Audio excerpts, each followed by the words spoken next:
Hera, I know some already here with us, but Julius and the team are about to join us. We also have some of our other colleagues who are not coming here physically, but they already registered online. We are going also to have something online. Please be patient with us. We should be starting in a short while. Most welcome.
a total of 23 power interruptions, fluctuations, and outages.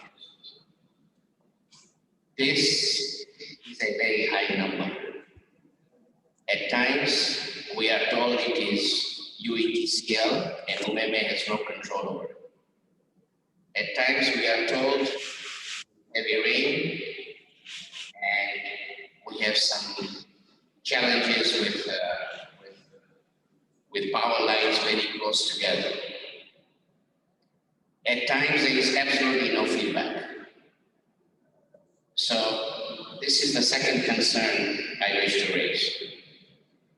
The third concern is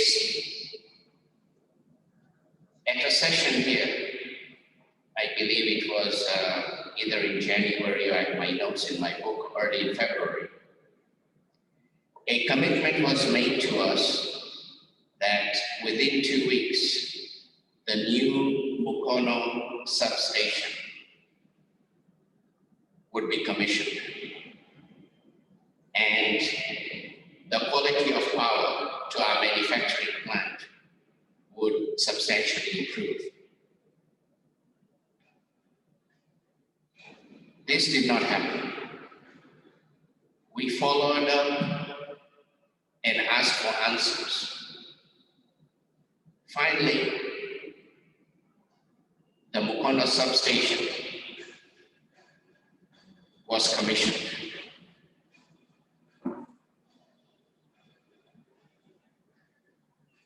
But we are not connected to this substation. So when we spoke to Umeme as to why are we not connected to this substation, we were told that you are complaining that the voltage is low. We are complaining that the voltage is low. So my question to Umeme and the regulator is, are we supposed to put up with low voltage and put our equipment at risk? Are we not allowed to say anything to Umeme?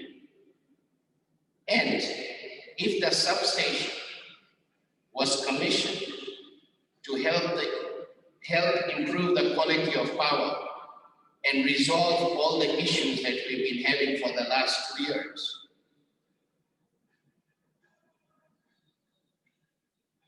then why are we not getting quality power?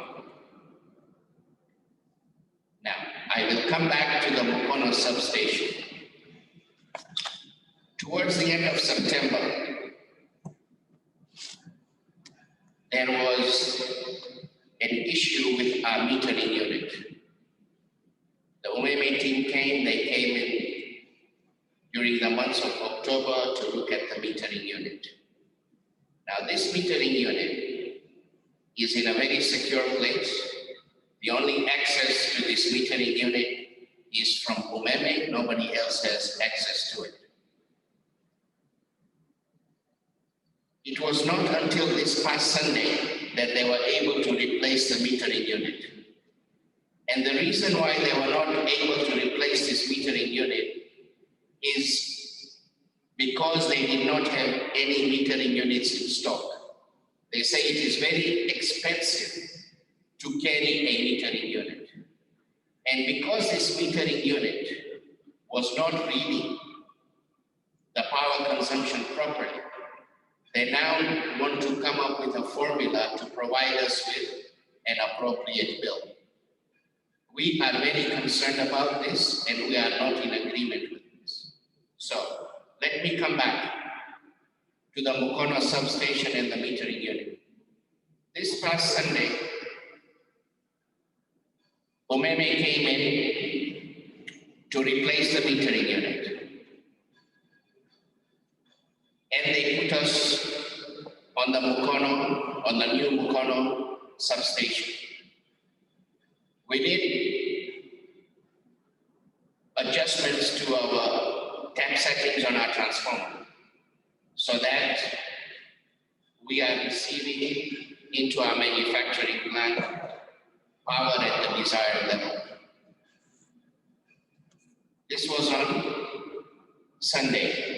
Took almost the entire day. Yesterday morning, we start our plant.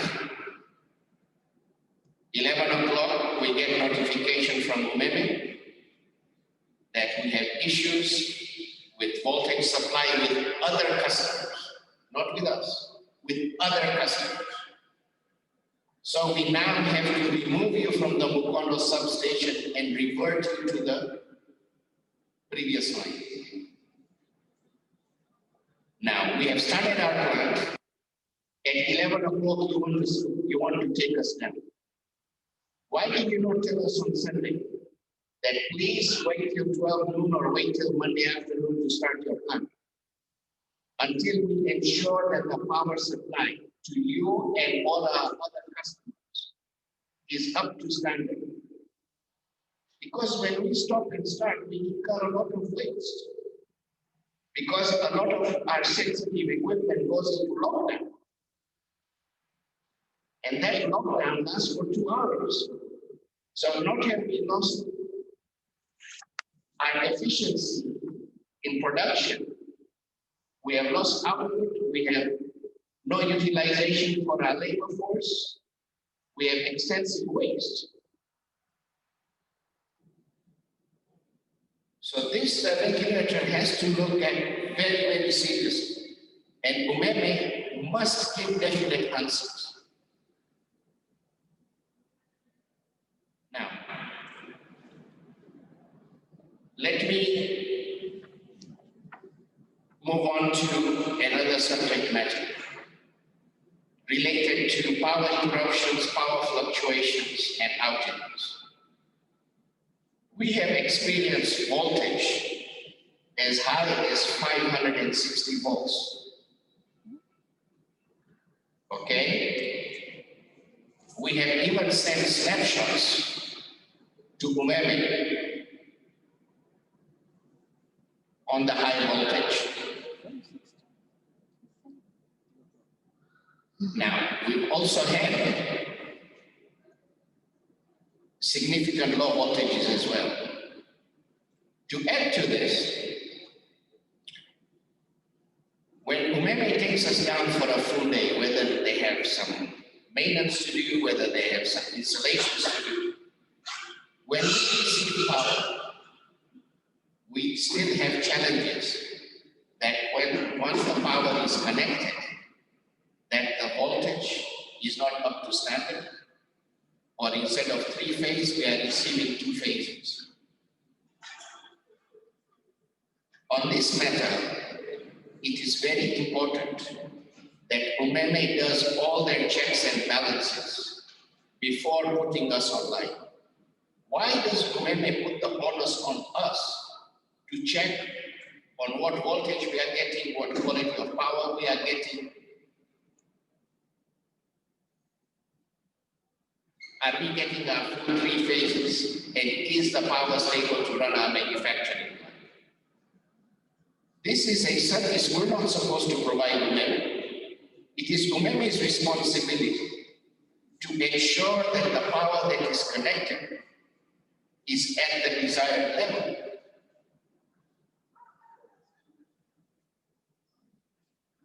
Now, going back to the issue of quality of power, there was one Sunday we were having serious challenges with power, and we were working on a Sunday, and a Sunday is a very expensive day for us to work because all our employees who are at work are on an overtime wage. When I spoke to a representative from Umeme, they said, now what can we do? If we put you on the Mukono substation, you are complaining voltage is low. We put you on this line, you are complaining that the voltage is very high. Now this is from Umeme. So how do we function? Do we accept all these issues and take risks with our equipment? Do we accept all these outages and interruptions and become inefficient, and we are not able to compete regionally with our product because of the high cost of power? This is an issue that Uganda Manufacturers Association must seriously address. You represent the people in here and you represent all the other members. And it is your responsibility that both the regulator and Umeme are addressing our needs. And not only just on the day that we come here, or not only on the day we write to you, but after today's session, there should be very specific action steps. And with these action steps, they should be responsibly defined to a particular institution and a particular person. And there should be specific targeted deadlines. And on that deadline, we should be informed what has been the outcome of this action item. We just cannot come here every 3 or 6 months, or we cannot just keep writing memos to you. So, Mr. Mubarak, I hope that point is well taken. Please take it to the executive director and please take it to the chairman of Umeme. I thank you for your time. Thank you very much, Mr. Lalani. Mr. Lalani, I think he introduced himself. He's from Orissa, based somewhere around the center. Chigunga, that place is good. Thank you very much, Mr. Lalani, for those issues. We have missed them because other members sent their issues. I would also like to give an opportunity to yes, sir, to come and articulate their issue before responses. We start the responses.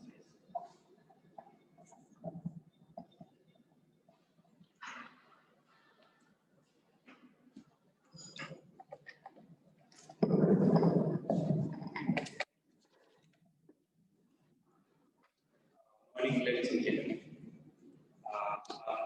From yes.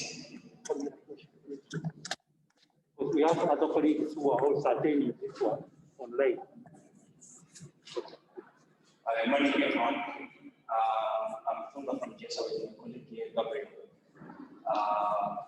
For me, I'm going to talk about one thing. We are on an international project where we are building a new factory.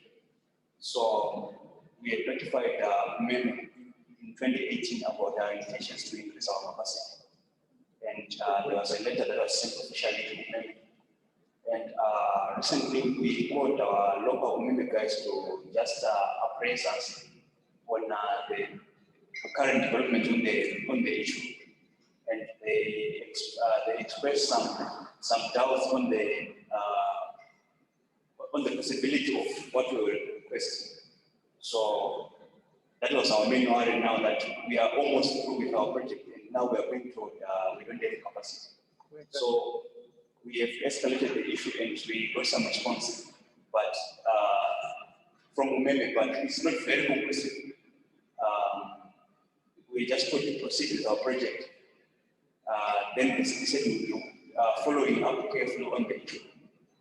Now for us, we can't afford to be told after finishing the whole project that we don't have the capacity.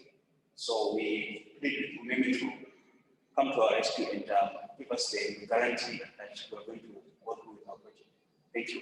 Project being implemented. Where? It's JESA from there in Busunju. So with me here is our electrical engineer. Yes, it's for operational issues. Thank you, Mr. Tunga. Good morning, everyone. My name is Gabriel Dakota. Yes, sir. Just to reiterate on that issue, the expansion of the installed capacity. In 2018, the substation expanded to 5 MVA. That's the transformers there. At that time, the installed capacity of yes, was around 2.1. So I think the calculations were made at that time was sufficient. But with this impending expansion, the transformers and the new plant, we're going to expand for a total of around 4.2 MVA. The concern is that this is, I think, 80%, more than 80% of the substation, considering the fact that the other customers in the area wanted Umeme to give us clarification on that, because we're going to take up more than 80% of the substation with 4.2 MVA being our installed capacity. So the email that was sent to me just said you can go ahead with the proposed expansion of the pump, as we still have some capacity at the substation to absorb as we monitor. So that was ambiguous. That's a concern my colleague was raising. It's an ambiguous response. Because the numbers that I sent the numbers to 4.2 MVA, 5 MVA substation. We surely have to look into that before we proceed. We don't want to teach in the research. Now, just one more issue is in operations. Similar to the previous speaker, there are many situations under voltage. Normally, like last week or the previous 2 weeks, we've been operating at around 320, 300 volts as line voltage. So most of the equipment just shuts down. We have to run our diesel generator. I printed out some of the running hours. We run the generator for 21 hours, 23 hours. That's a lot of fuel consumed for the prime mover, the generator. There's actually power, but it's too low to run the machine. So this trend has been going on for the past 2 months. Intermittently, power just drops, level just drops. I called Umeme officers, and they say it's a general problem. They're doing some maintenance, but sure, the power is on. Our digital multimeter is displaying power, so I don't know what kind of maintenance is being done when the voltage is low. So maybe they need to address that issue at substation. Then, lastly, I raised an issue of the shunt capacitor bank that was installed in the feeder line coming to our factory. The shunt capacitor bank was disconnected. I'm pretty sure that the shunt capacitor bank has benefits for voltage regulation. Some numerous events to deals with the restaurants to have at least this capacitor bank installed, because the jumpers are just out, decommissioned for some reason. Women doesn't want to come and follow up. I invited the team to come several times to just inspect and tell us why they disconnected the capacitor bank. But I'm sure it was giving us benefits of voltage regulation. That's one of the major operational issues of this low voltage and disconnected capacitor bank. Thank you, Jessup. I think issues have been well noted. Salarani, you forgot something? Reminds me when he makes capacitor bank.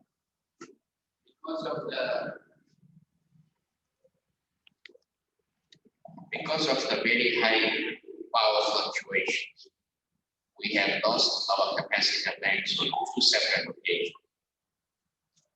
We also lost a few HMI cards on our equipment. These are very sensitive and expensive.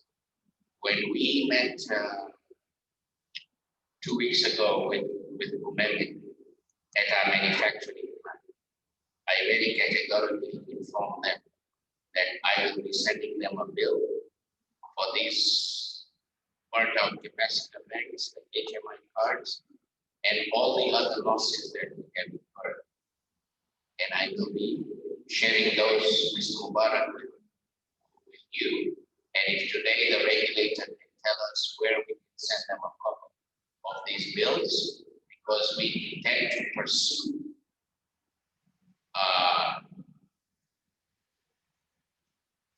the collection of these losses very aggressively with them. And we will seek your support at Thank you. Diana, I think you've taken that one. Yes, I have. Mr. Lalani is emphasizing. Any other issues for some of those members of the please? Thank you. Yeah, Mr. Padres Mehta from One. Actually, we are in contact with Umeme, and they are giving the stuff.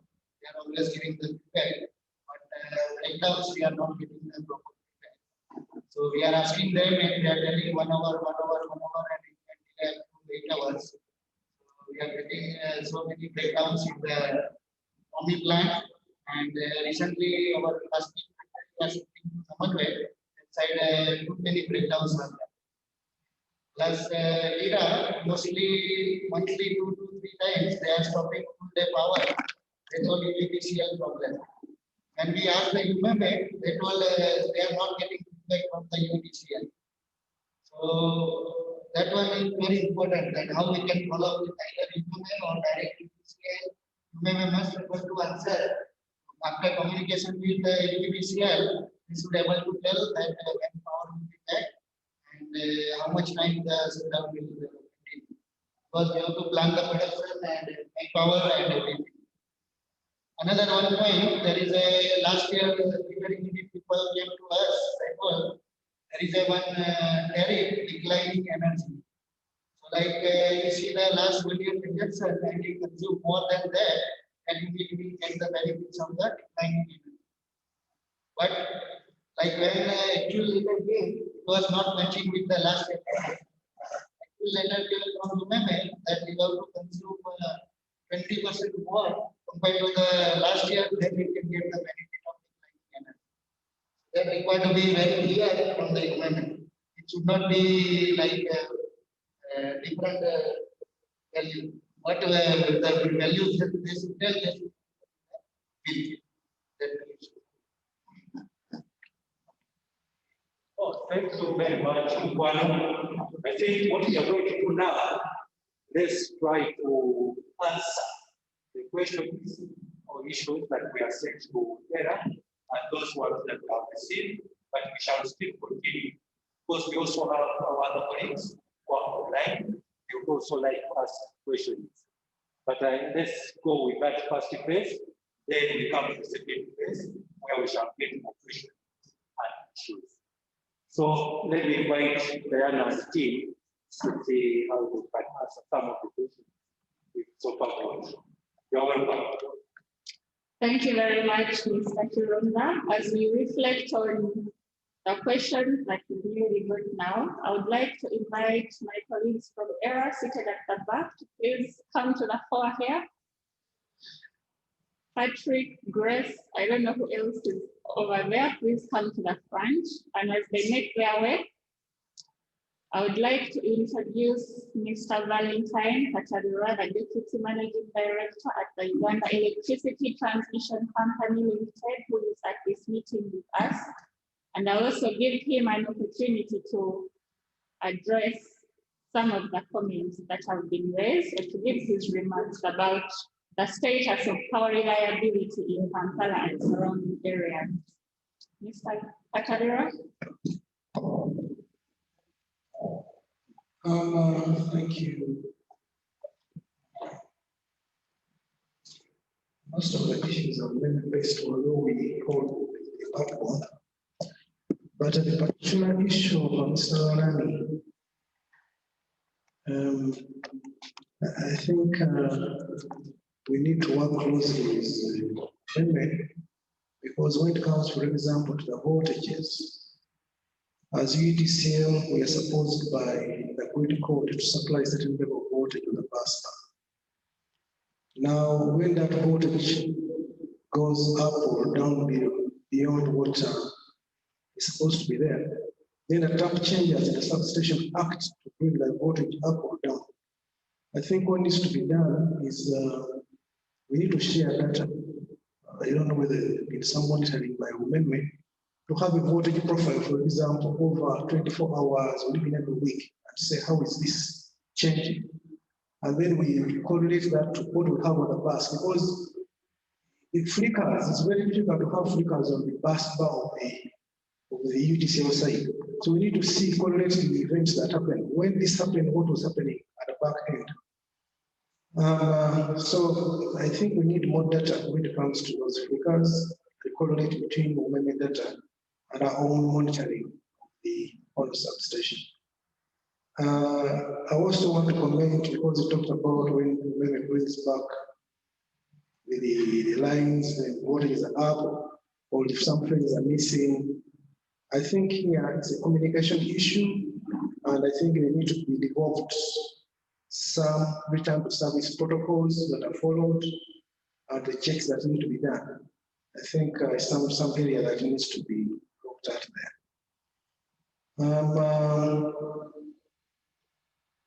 Because when you talked about voltage going 560 volts, we get alarmed.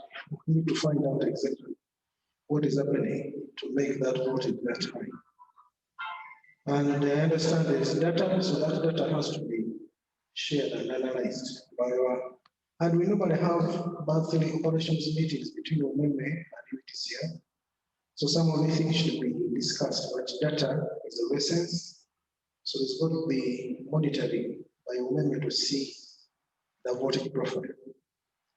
Otherwise, the Mokono substation, the new one, has been in commission since 4th July 2019. So we're expecting that things should be getting better. The other question I can address myself too, there's one here from a gentleman Umeme, that's one. Lira. Yes, Lira.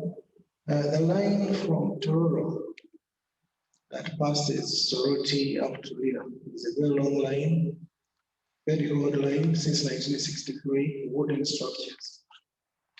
Uetcl undertook a project to make sure this line is made new. As you notice, we've been putting in place new infrastructure. The biggest challenge has been on weldings. So what we've done recently, the segment between Soroti and Lira, that segment has been put on the pylon structure. So that has reduced number of outages on that particular segment. Now we've pressed the contractor to move ahead and build a segment between Opuyo, that is Soroti, up to Bari. And that is going to come into commission either this week or next week. We should be energizing that section. So we should be seeing incremental improvements in the reliability of power supply. Now, the challenge that is still going to remain on that line is a segment that comes from Bari to Tororo. And the challenges with that is about acquisition of land.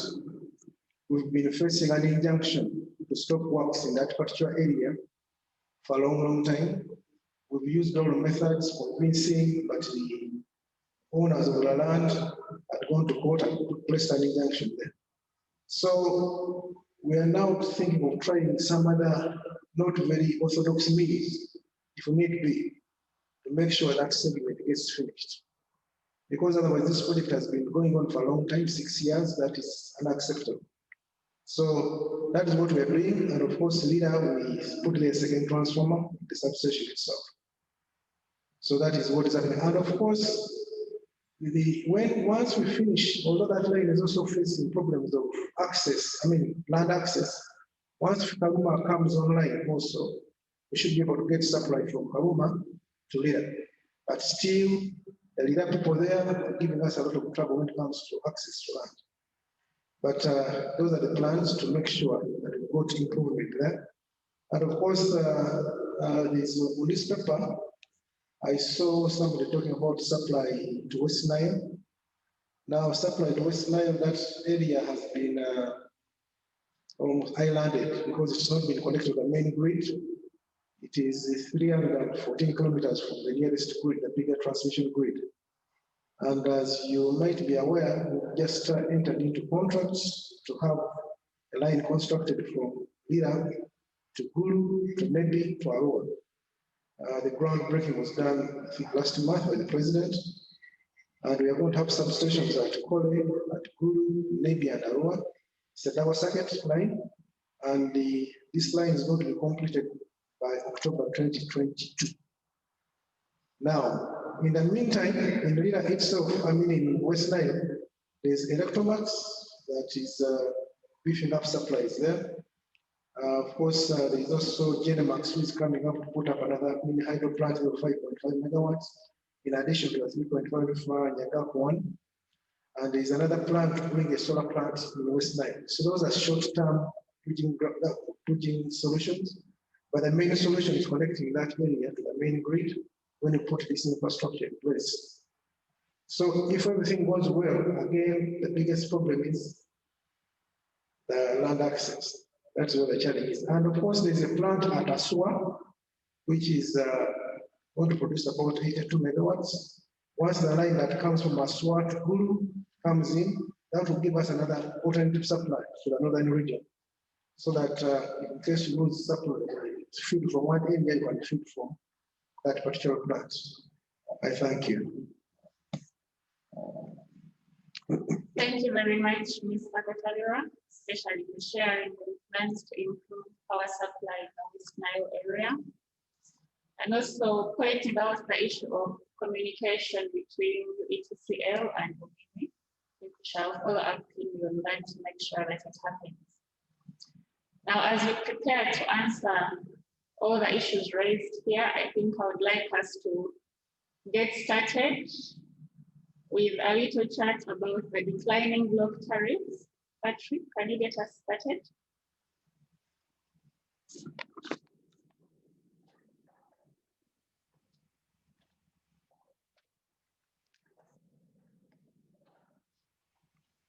Good morning, everyone. My name is Patrick Stembe, and I work at the Electricity Regulatory Authority in the Economic Regulation Department. Briefly, at the beginning of this year, the Electricity Regulatory Authority implemented a tariff regime called the declining block tariff. The declining block tariff is a step tariff whereby, in addition to the conventional and the normal tariffs that we have been having, we introduced a lower tariff for people in the industrial category, starting with the large and extra large, whereby if a customer exceeds a certain level of consumption, then they are able to benefit from a lower tariff.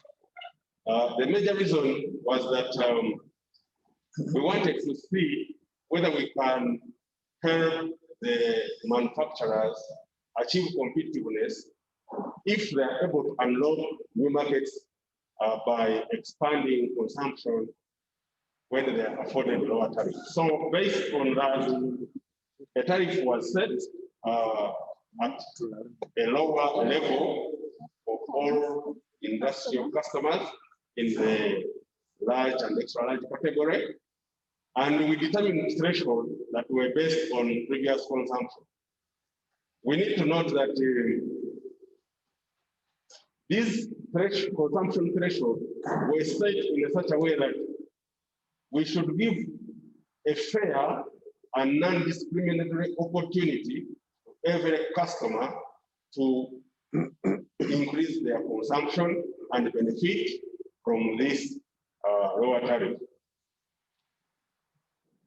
We have learned, and maybe it was also expected, that some customers are able to respond and others may not be able to respond because of factors that we as an industry may not have control over. But the assurance is that the methodology that was used to determine these thresholds was a fair methodology that was based on the customer's previous consumption. We have also benefited from the response data from the consumption since the beginning of this year, and the authority will make a decision in respect of the thresholds for the coming year 2021 and the future. I thank you. Thank you, Patrick. Before you leave the stage, though, I would like you to comment very briefly on an inquiry by Steel and Tube Industries. You don't have to explain everything, but just give them reassurance that the issue they are inquiring about has been settled but also to help the gentleman from Kwano understand the letter that he received from Umeme Limited. What does that letter mean, and how does the company progress forward to benefit from the declining block tariff?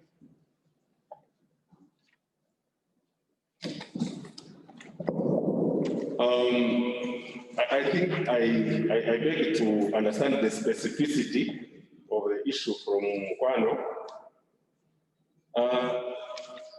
About CN2, we received a complaint about this issue of declining block, specifically in relation to the threshold. We met with the company and we explained to them how the threshold was determined. And as I have just discussed, that the tariff decisions normally take effect at the beginning of the year. We are going to do further consideration of the issue, and we shall give them a conclusive response when we have a decision on the tariff for the next year, which will come by the end of December 31st. Thank you. Mr. Chironda, I think you help us understand the issue raised by Kwano. It was not so clear. Can you repeat? Can you restate here? I also didn't get it so clear.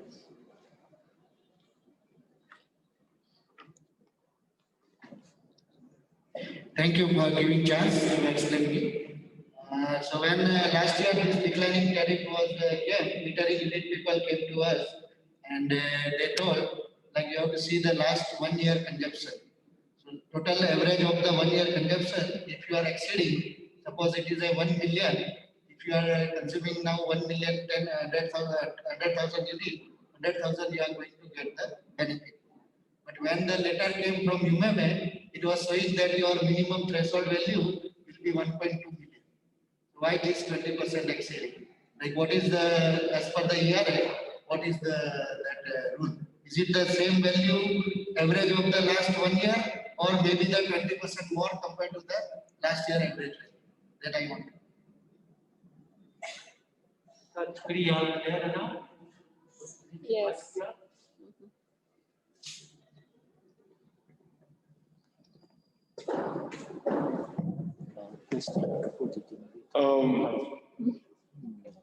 First and foremost, this tariff, the major complaints we have received about the declining block is in respect of the threshold. And as I said, the threshold was set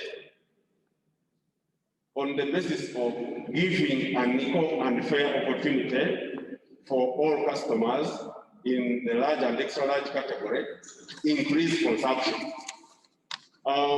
We made an analysis and found that every customer had their normal rate of growth in consumption.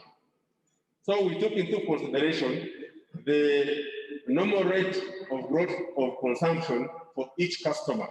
And we said that we would want to encourage every customer to consume above their normal rate of growth of consumption. So we first factored in the normal rate of growth of consumption based on the consumption data for every customer. And then we said, on top of this normal rate of growth, every customer should be encouraged to grow their consumption by 20%, after which they should be able to achieve the lower block tariff. In brief, that was the methodology. But I want to emphasize that we never looked at the names of customers, we just looked at the consumption data. So we tried by all means to be as fair and non-discriminative as possible. So I wanted to add something on that.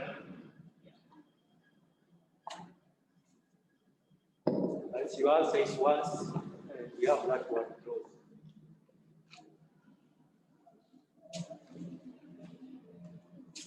see this declining block tariff can only benefit the consumer if we have stable, reliable power.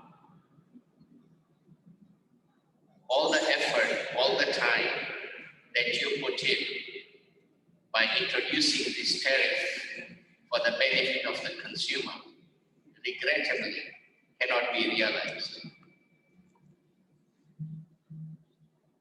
Now, if you're going to invest so much time and effort into this declining block tariff, I have two observations to share with you. First, you must hold Umeme accountable. If they do not provide us with, or the regulator should hold Umeme accountable if they do not provide us with reliable quality power. Otherwise, you might as well shred your papers on the block declining tariff and put them in the shredder. They are of no use to us. The second observation I have is I don't know if you've had a chance to read this document that was distributed to us when we came in. And I want you to pay serious attention to item number 11 on Steel and Tube Industries Limited. And they have articulated in detail the number of hours they have lost in a particular time frame. And if this block declining tariff is not going to be of benefit to them, and I have told you it is not of benefit to us, we will not pay any attention to it. And you must, or the regulator must hold someone responsible. Because what is the purpose of providing an incentive when you do not provide reliable or quality power? You are putting the cart in front of the horse. Mr. Mubarak, you please take key note of this point that I have raised, and the one item number 11 from Steel and Tube Industries. Thank you very much, Mr. Lalani. You also want to add on the same point? Okay, if it's the same point. So now it is very clear, 20% is okay, we understood, but let Umeme give the same clarification to us. Because when Umeme came to us, they're telling any small increment, it will help you to get the benefit of the declining tariff. But that one is not proper communication. You may need to put that one down in written such that we and copy such that we can. Well, we take note of the very important issues raised by Mr. Lalani. Indeed, if the power supply is not reliable, then the consumers may not benefit from the incentives in place. But these are things that complement each other. But in the meantime, we are working to improve on reliability of power supply. But please, we encourage you to also take up the incentives that are in place. Patrick, before we move into the issue of reliability, I would like you to address one more question, which comes in from Meridian Tobacco Company in Aroa. They say, the power-based tariffs, although recently revised, are still too high to support competitive manufacturing. We request that the tariffs be reviewed downwards. Could you briefly address that before we move on to the next issue?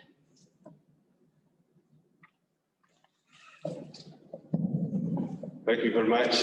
We take note of the issue raised by the Meridian Tobacco. As a preamble, you need to take note that we have worked with the Meridian Tobacco very closely for the last about 4 years. Meridian Tobacco is located in the West Nile region, and the preamble about power supply in the area has already been given. I will not go into further detail. But the major issue we had with the region was that the company was the single biggest industrial customer in the area, And we had to work with them, first of all, to afford them a time of use tariff, which we achieved. And recently, we also managed to achieve the tariffs for the West Nile area at the same level with the tariffs in the Umeme, in the area that is supplied by Umeme. And that one we have just achieved this year. Now the issue at hand is that the company still feels that the power tariffs are not low enough. We need to note that the journey achievable for the bit of tariffs is a continuous journey, which involves, like we said, power reliability is one of the major issues that we have to address if we achieve lower tariffs as people get stable, more reliable power and consume more.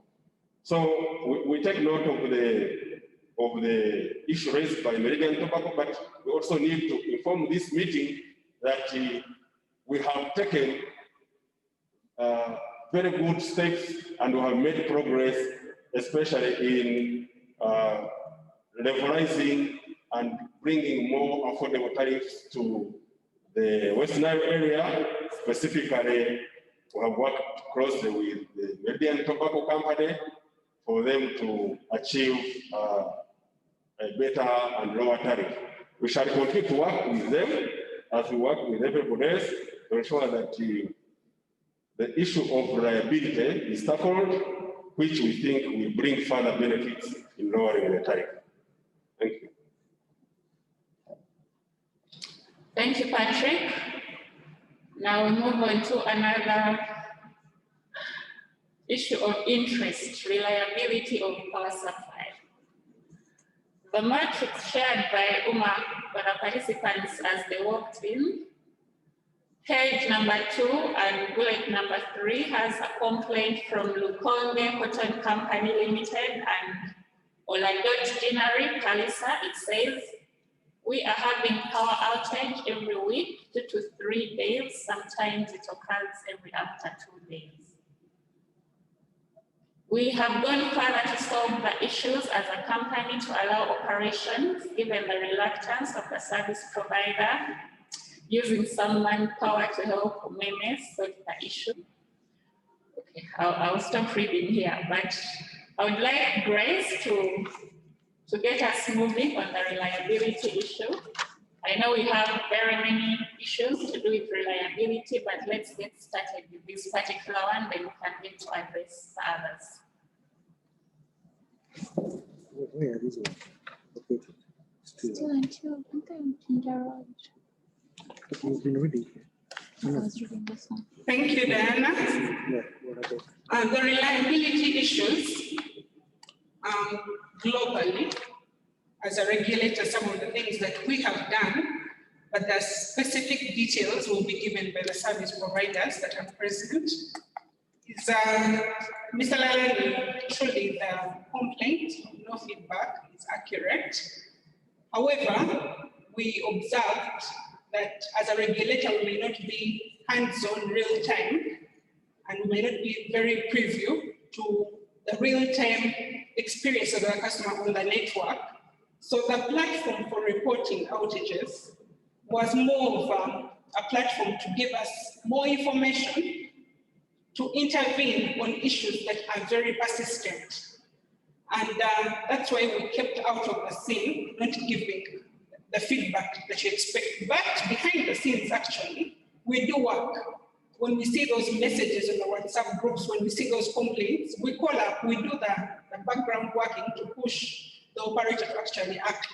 However, moving forward as a regulator, we have tried to make that reporting more real time, giving you feedback in real time, but also us providing the further information we need to escalate the issue with the operator. And we have encouraged the different manufacturers to submit this data now on a web-based reporting tool. Now, this web-based reporting tool in real time helps you to assess so far over the period, how has your feeder performed as a company?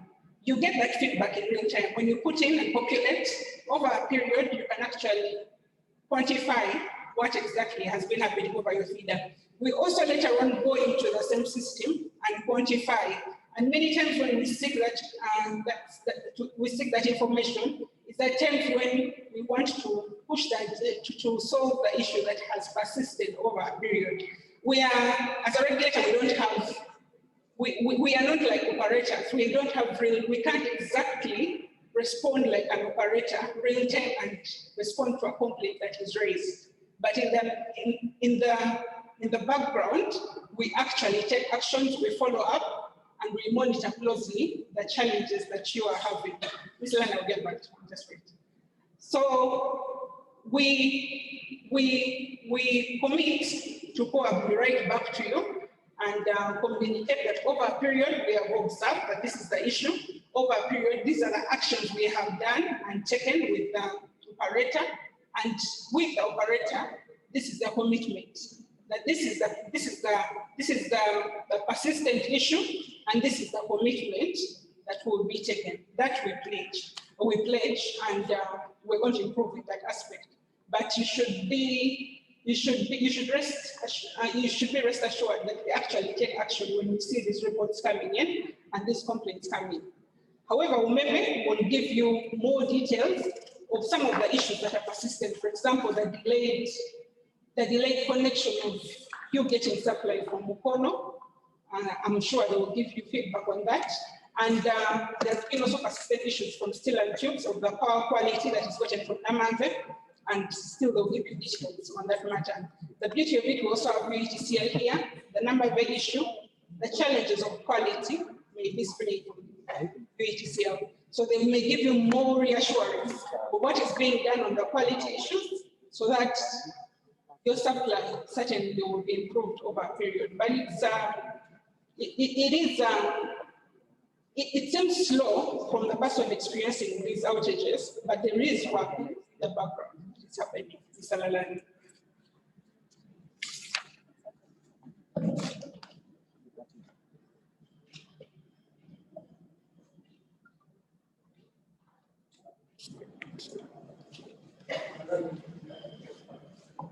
The issue I have raised is not real time, though there are issues with real time. The issue I have raised is for years.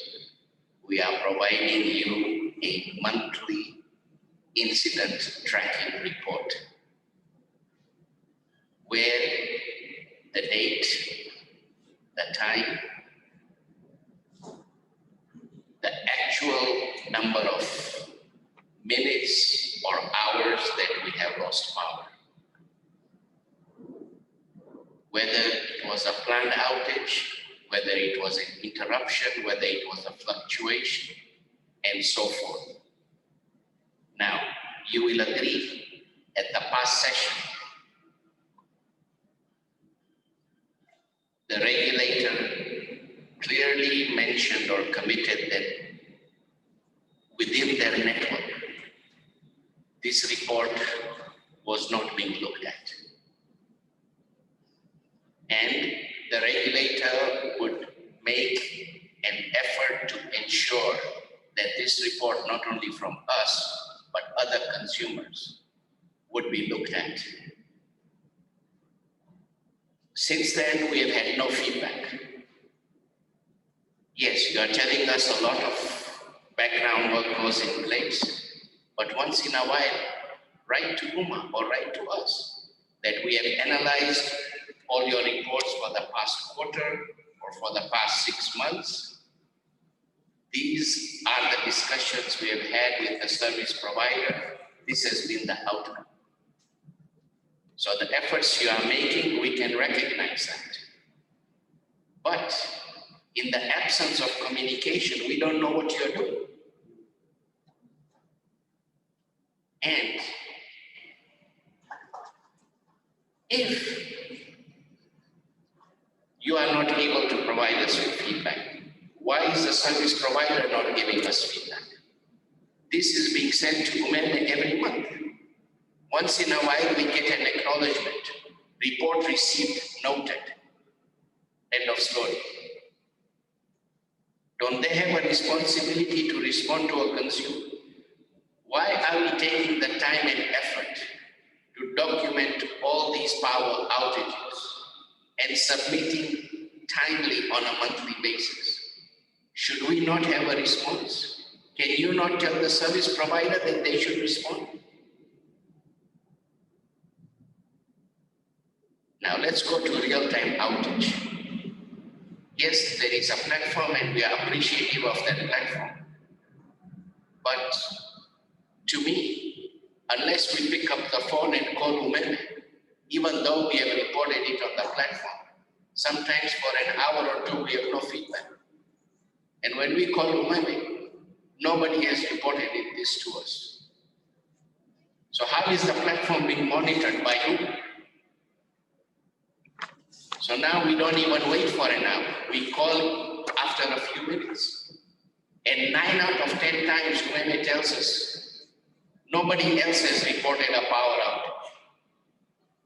Umeme should have some sort of mechanism that if a major line, 33 kVA line goes out, there has to be some monitoring mechanism that they are able to react and see what has caused this outage. That is the concern I have. And until now, I am not satisfied, okay,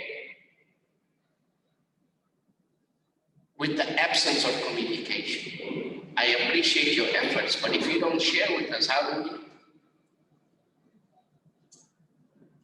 So for that reporting that we submit every month, there has to be a quarterly or semi-annual response, either from the service provider or from the regulator. And I don't think that is asking for too much.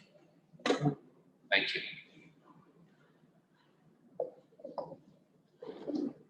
Thank you, Mr. Lalani. That is well noted. And we do commit that biannually you will get that report of actions that we are taking in the background, but also to reassure you that we receive this information and we use it as we will communicate.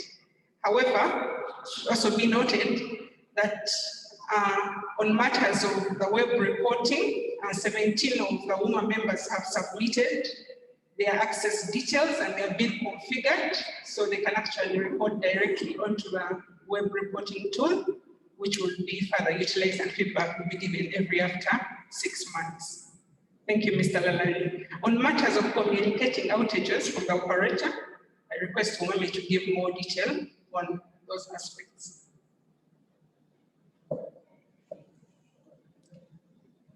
Grace, before you leave, I'd like you to address some of the other issues before we leave the platform to Umeme. You can read from the matrix here. Have a copy? Yes, I do.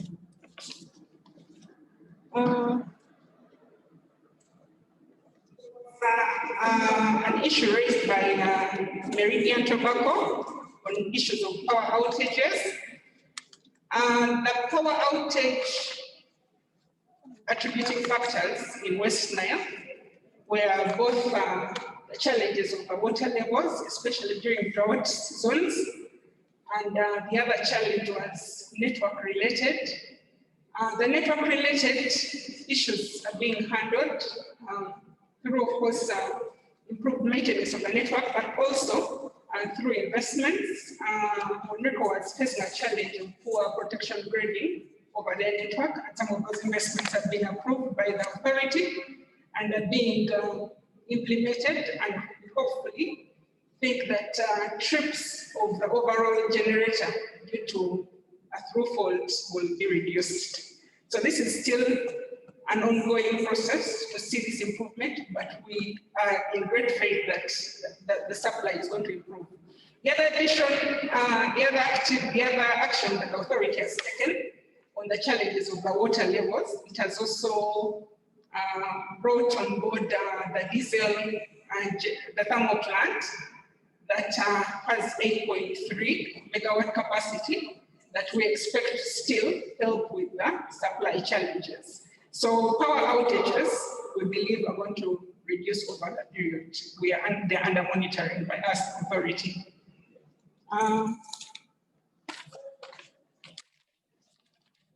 And the issue of Lukonge cotton, that is on Palisa. More details will be given by Umeme on what were the factors that contributed to the outages. But the small information that I do have from the customer service engineer in Bali, he says that if you look at the outage trend, the worst outages were experienced in the month of October. Now, when you track back and see what was happening in October, you find that it was during that period that there were works by Uetcl, some sections of their network. And so it was actually planned and communicated outages that were happening. But I would request Chris and his team to give more details of the response to the experiences the customers are raising on this particular issue, number 3. And still until their challenge was on the reporting, and they feel that we are not acting despite that we have information. We will still handle it as recommended by Mr. Lalani, and we'll still bring the operator to continue and engage their customers on these matters. The S factor, still by Still and Tube, and the S factor mechanism that was set by the authority is still running. And in this next tariff review, the process that is ongoing, that impact will be seen. So it's after the tariff review process is complete that we'll finally see an impact of this performance on the operator. That will be communicated by the authority, but also to the operator. A new forest company, Kirinya, Bojiri, and this is a matter of extending the grid so that they stop using the diesel generators. I'll give opportunity to Patrick to throw more light on the rebate system because it's the same issue raised by the same company. 2 companies, number 4 and 5, they don't have access to the grid, and they would request that the ESI extends their grid to supply them. And the other matter, number 6,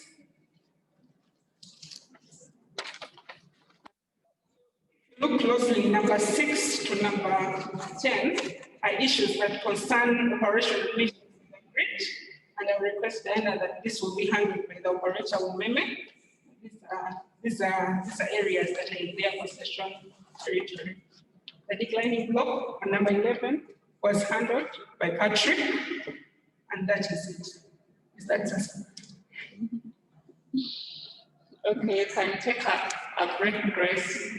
You'll return later. So, Umeme, Grace says you have 99% of the answers to the reliability challenges posed here. So I'll give you an invitation to explain the unreliable power supply. Please be very clear and make a very good, not an attempt, actually do it very well, explain to the satisfaction of the participants here all the reliability issues they've raised. Thank you, Diana. Before Umeme comes in, I know people's sugar levels might be going down. We can have a working tea or coffee. You can just go pick a cup of coffee, cup of tea as we continue. We don't want to break for breakfast really. But just move one by one there, pick a cup of tea. And at this moment, I would also like to recognize amidst us the corporate director, corporate and affairs for ERA, Mr. Julius Wandela is here with us. So feel very comfortable. You will be able to answer more questions at a later stage. You are most welcome, Julius. So, as Umeme goes on, we can meanwhile also pick one by one a cup of tea. Thank you very much, Uma. Thank you, ERA. Thank you, Uetcl. And thank you so much, our dear customers present here today, and all the others who are with us online. I'll begin with the last meeting that we held. That was about 2 months ago or so.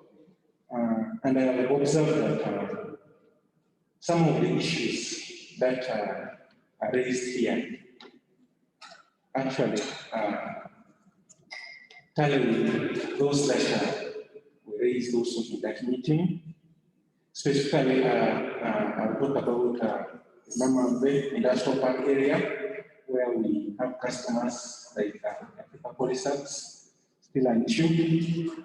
The reliability issues that they have raised here closely related to some of the issues we discussed then. And if I can remember vividly, there had been a timeline that was pending confirmation. I think it was Judith who tried to follow it up. Maybe if we can get some feedback on when the capacity constraints affecting Umeme Industrial Park will be resolved permanently. Most likely this will sort out a number of issues. The other thing is, from my interaction with some of the customers, sometimes, and also mentioned here, the issues to do with under frequency.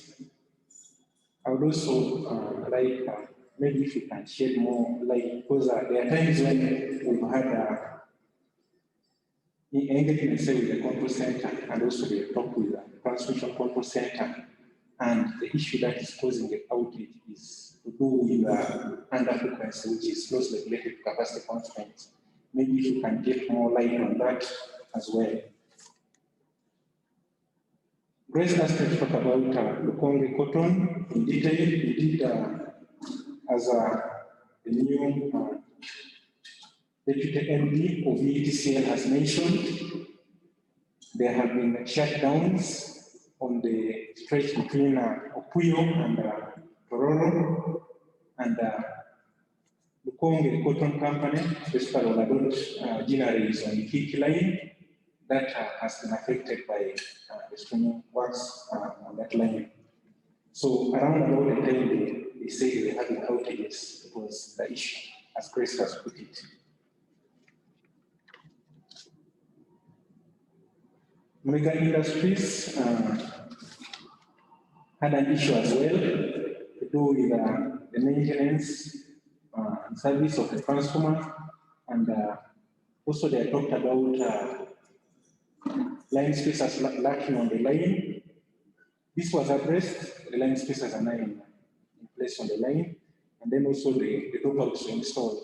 However, there is a pending issue that is going to be done soon. The maintenance of their transformer is scheduled, and it will be done soon. I believe before the next meeting, it should be resolved permanently. Number 9, specialized technical services. Complained about frequent power outages. Well, when I engaged the team at the district, this matter had not reached them, and I endeavored to look for the customer's contact online, found it, and I spoke to Florence, and I have actually connected her with the district team. I believe, as mentioned earlier, maybe it was an issue of communication. This issue is going to be addressed.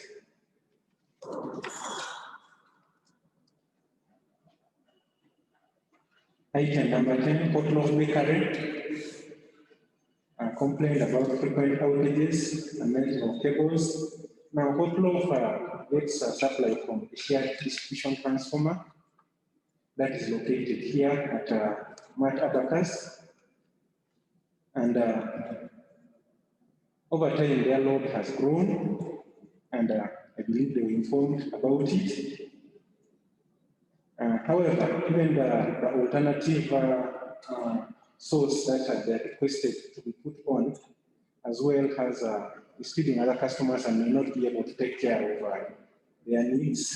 So they have been notified to get their own transformer in order to sort out this issue permanently. I request my colleague Enos and the other issues to do with new connections. There was still one other, I think it was with New Forest Company, NAMA, which is also on a shared transformer with the community around them. That was their complaint. And my engagement with the team that manages that area, they revealed to me that they periodically visit this customer, but then they have not gotten information to do with, say, the increase in load or something. So this as well will be taken with them, taken up with them, and they should be able to engage them in case they have increased load and they say maybe one advice on what to do next. Enos, maybe under the issue. Thank you, Chris. Good morning, everyone. Enos here, planning and design. I'm going to address issues concerning connection, where some of our customers have applied and the applications seem to be pending. Start off, I see Oladot General Palisa. They say they requested for new connection from Umeme to connect their factory to solve some power issues. But I take this opportunity to inform you that no application has been received to that effect. I do not know which office you went through, but I would advise that you write to Umeme through either the district office or MD's office.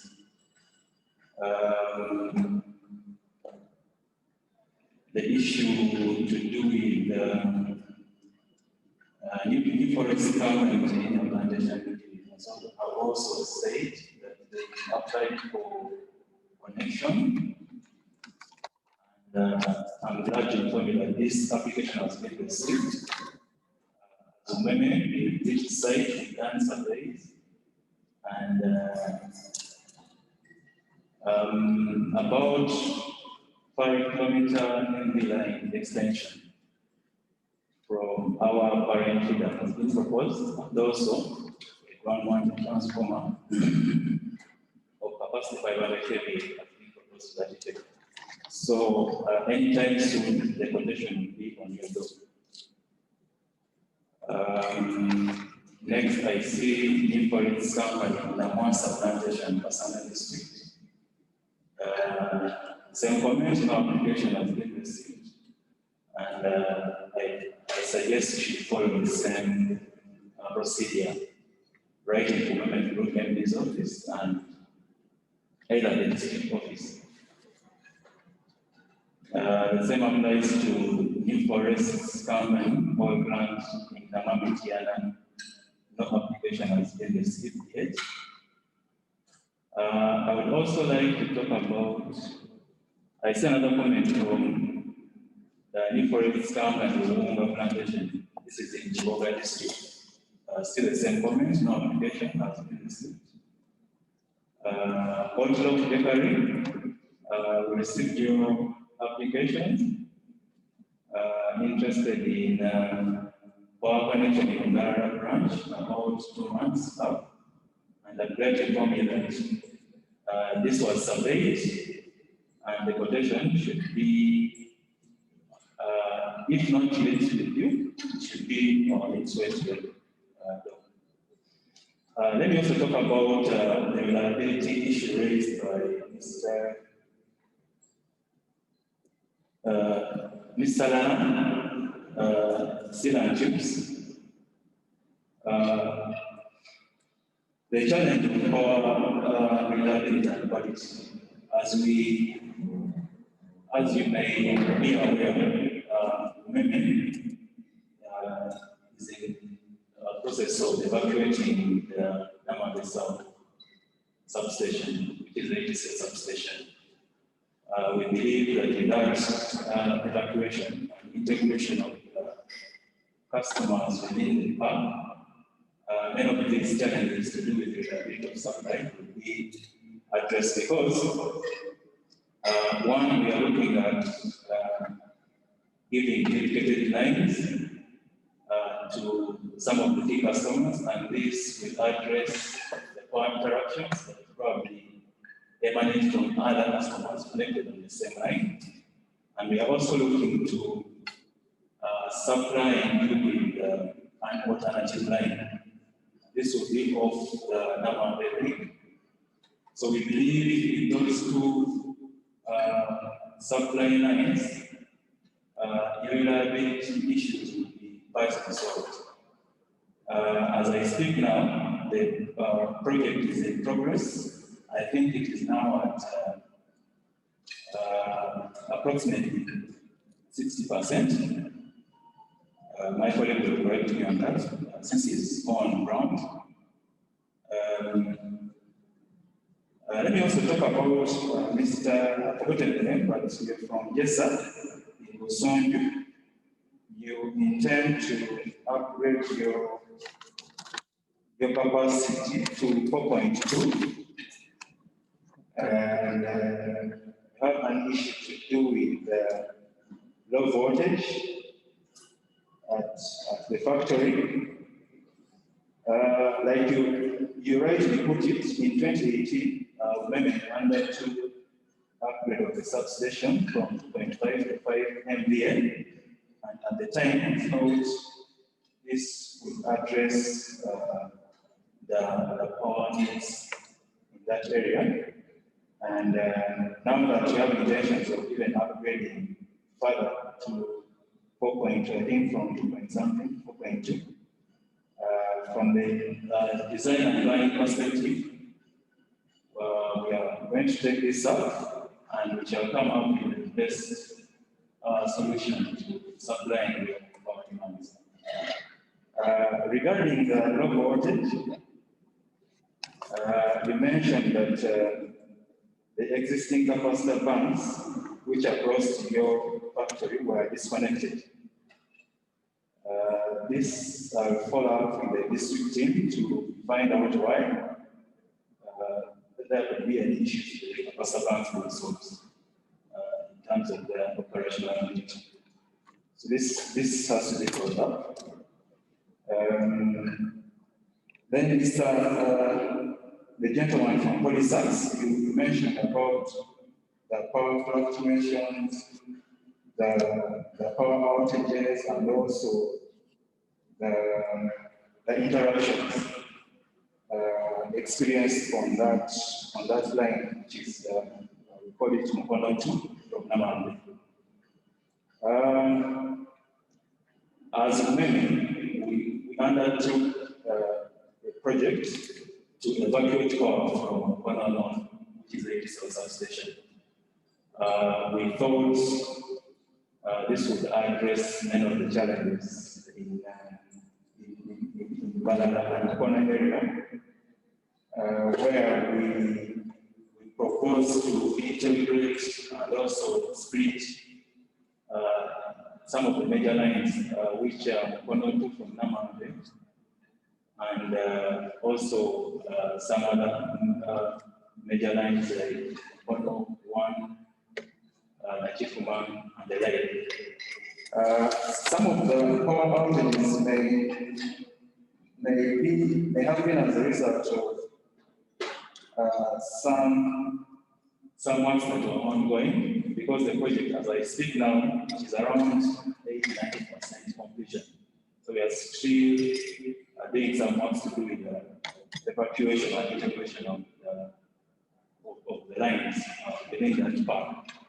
So most likely, your power outages are related to or are as a result of the ongoing works which have affected, and I believe this must have been communicated to you.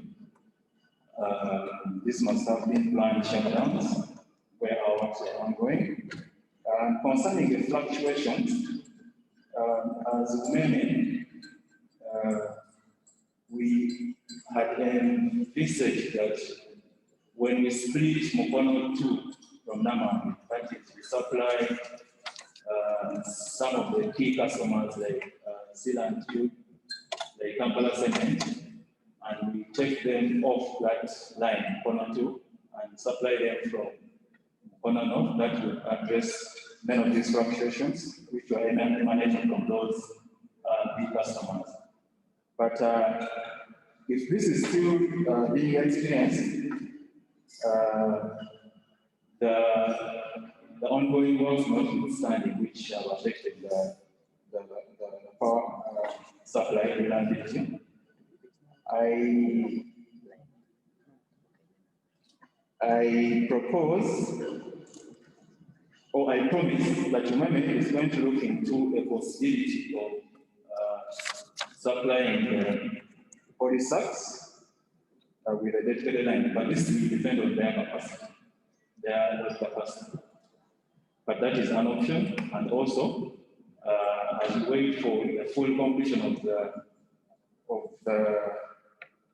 evacuation lines, we are yet to assess the impact of the project in its totality, how it has impacted reliability and quality of supply in that way. Because at the moment, we cannot promise any more interventions because the project is still ongoing and we are yet to assess the benefits. I thank you. Yes, Mr. Lalan.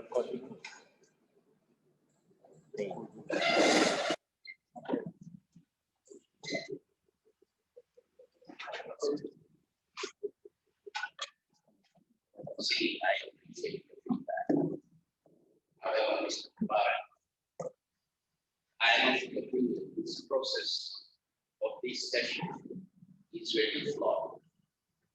I have managed to get my notes from a meeting that was held in the Puma boardroom on January the 29th with the regulator and Umeme. Grace, you may have been present at that meeting. At that meeting, a commitment was made that the Mukono substation will be online within 2 weeks. And the only barrier was having access to put a pole on a private property. You recall that, Grace? And the reason why the challenge was there is they had finally managed to agree on a compensation with access to that particular land. However, the land title for that particular property was with the bank, and as soon as they are able to get, which would be within 2 weeks, that the Mukono substation would be online. Now we have heard from Uetcl that the substation was commissioned in July. Now we are in November, and yet we are unable to get power from that substation because of us experiencing low voltage. Now, I have been talking about these monthly reports that we are submitting. I beg to differ with Umeme that our interruptions and outages are based on the new connections or the new substation that they are working on. They must look at our report. They must read it before they come to this session and see how many outages are specific to our communicated plan shutdown. Out of the 23, possibly only 1 or 2. Now, on the 29th of January, there were numerous other commitments made by Umeme and the regulator. And there was a session 2 months ago, which I was unable to attend. We are beginning these sessions without going back to the previous sessions and the commitments that were made by Umeme regulator. Why are we not making reference to start a session by reviewing the previous commitments, the previous action steps, and what is the status on it? Because I keep coming here and raising the same issues, because there is actually no progress. And now what was discussed in January or 2 months ago is put on the back burner. Are you with me, Mr. Kumar? So we need to have a better method of monitoring action items from a session. When we come here, the first point of the agenda is to look at that, and then we go into new issues. I sincerely hope and trust that you are going to take this suggestion of mine into consideration. Grace, I have just exchanged messages with Robert at the manufacturing plant on the web page. He tells me he has communicated with you. And the reason why we have not been able to get on the web page is because we are waiting for a login or an access code from here. So until and unless we receive this access or the login code, we will not be able to go onto the web page. That is his feedback. You may have responded, and if we have missed an email, we will appreciate receiving it again. And if the login code has not been provided to us, we will appreciate receiving the login code. Thank you. Thank you very much, Mr. Malan. Diana and maybe the director, you have taken note of that. It's as if we are just moving in circles. We are not making any headway. Maybe we need to look at that one such that we can get very meaningful areas. Diana?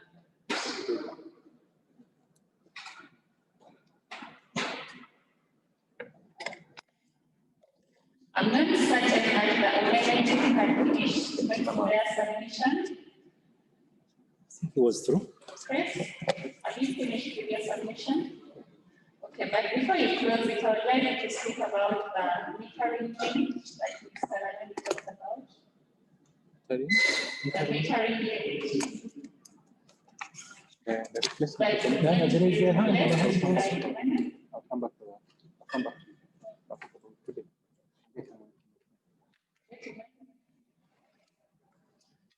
Right, you have submission. As you prepare any additional information, I would like to invite my colleague David to speak about any prospective investments that could be in plan to boost the power supply situation in the area that have been spoken about this morning.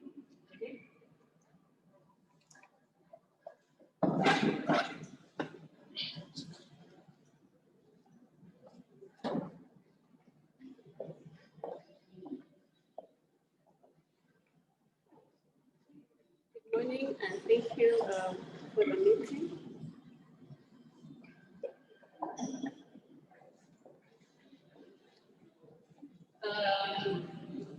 As I've been introduced, I'm Engineer Philip Naida. I work as a manager planning and investments at HERA. I just want to take us back to the action points from the various engagements that we've had with Umeme. We had a meeting recently in Jinja, and several inspections have been undertaken since then. So we have correlated our findings and from the inspections, and together with Umeme, there are projects that have been packaged for those various areas. For example, along the Kayunga Road, we have a proposed switching station for West Bank. And then for MMK, there's a proposed project for that Uetcl Industrial Park, which is being packaged to strengthen the Oil Falls and Njiru interconnectors. And then there's a project that has been packaged to refurbish the Kamuli feeders. This is from Jinja to Kamuli. Then we have another project which is being packaged to take to the Kira EV plant, certificated line which is being scoped by Umeme. We have had some other inspections in other parts of the country. We have a project called Orient, which has also been inspected, and proposals to extend powers there are on the way, and then the entire ICT park. All these are being packaged and being reviewed by ERA. There's another one which is called Inshara, a Kageti Industrial Park, which has also been packaged. We further looked at the prospect of, because in the previous meeting there was a complaint which was raised that along Entebbe Road there are emerging industries whose supply is not yet assured. So we had an inspection about 2 weeks ago along that area to see the situation of the progress of the industries or developments on that area, including housing estates, and then what plans Umeme has in plan to make sure that these get reliable power supply. A number of proposals are being recommended. We have the refurbishment of a Chisuri substation. We have proposed interconnection to the Ham industries. There's a proposal for Webaja substation to take care of the developments in those areas. We also visited national, I think it's National Medical Stores there in Kajansi. We didn't get the information from their side. They were still packaging their requirements, and then Kajansi, Uganda Place went there.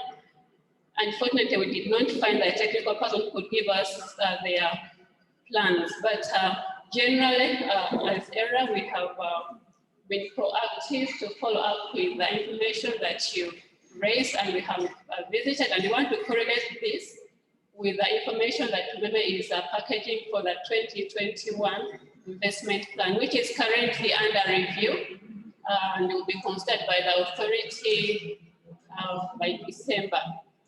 Thank you.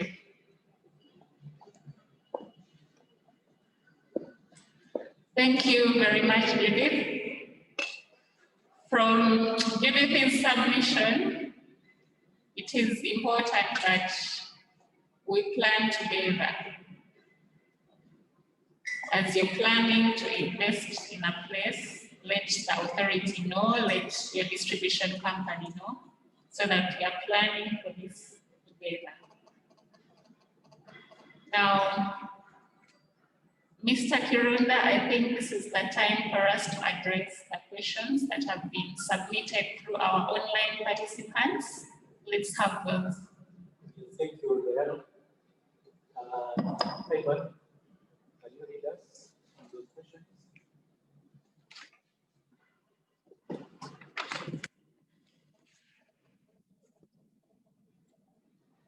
Great.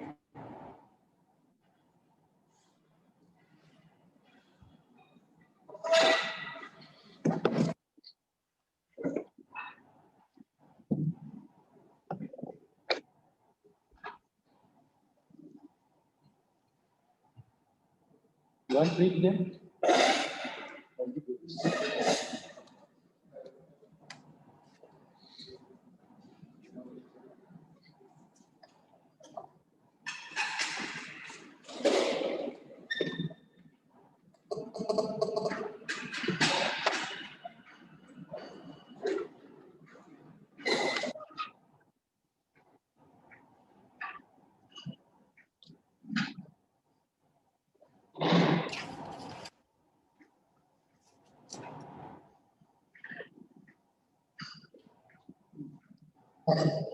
Well, somebody, the floor is yours.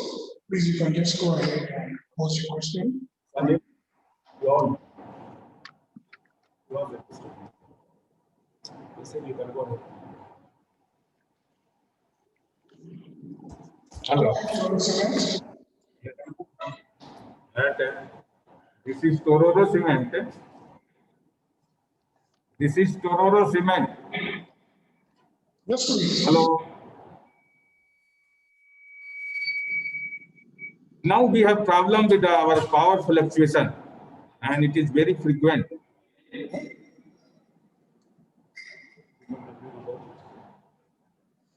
That wasn't clear, please. Hello.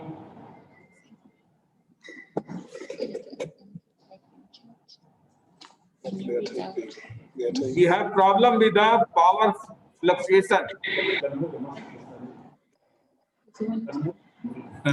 We have problem with the power fluctuation here.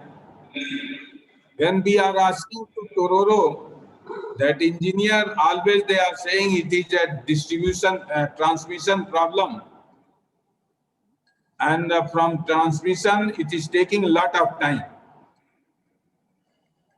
Can you hear, please? Can you hear me? Cement, what we're going to ask you to do is type in the chat, and then the panel will respond because your microphone is not clear.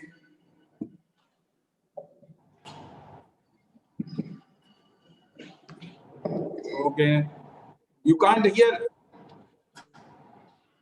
No, we are not hearing you. Can you hear? You type in the chat and we shall get the question. Then the panel will answer.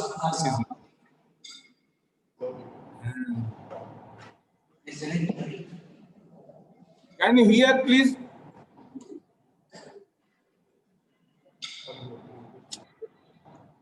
I don't think, sorry. We can't get you. Type, we shall get the question. Okay. Thank you very much. My name is Anita Natikunda from Mega Industry. Thank you. I want to talk about some of the issues that were not addressed when Umeme was going over the issues that we raised. The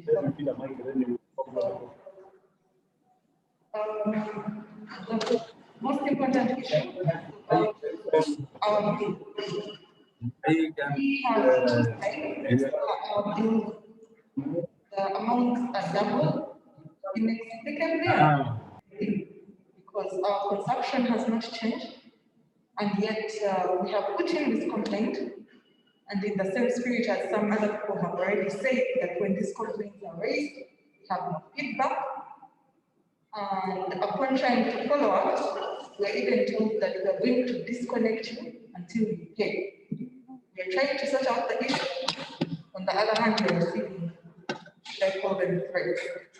So we'd like to hear from the service provider how we can go about this issue. If we have a genuine complaint and it's not taken up, and we're trying to solve it, but at the same time we are receiving this threat, it is counterproductive. Also, we want to point out, we appreciate what was said, that the transformer for Mega Industries in Jambuko is going to be serviced. However, we also want to point out that this action was hinted on 2 years ago. We were told that we're going to get a maintenance for that transformer. It has not happened. And I think it was Mr. Lalani who said that when we are receiving responses to the question, we would request that we have an action plan, the person responsible, and possible timeline. Even if it is not today, let us have a forum where we can actually get a forum following this engagement, where we can have people to follow up with about the commitments that have been made. Similarly, line spaces say that they were put there, but I can assure you that they're not there. And in our comments, we're very particular that on our site at Kira Road, at our property in Kira Road, and also in Chamberlain. Yes.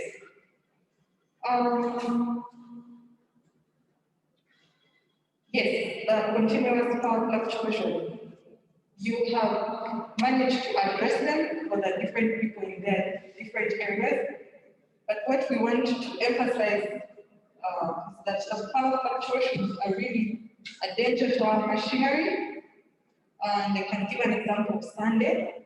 Yes, this Sunday, we had some power fluctuations that damaged our changeover. Yes, I think it's called the changeover. So we ask that we have not just assurances and commitments by word, but timeline and action plan. Thank you. Yeah, thank you, Mega. Thank you.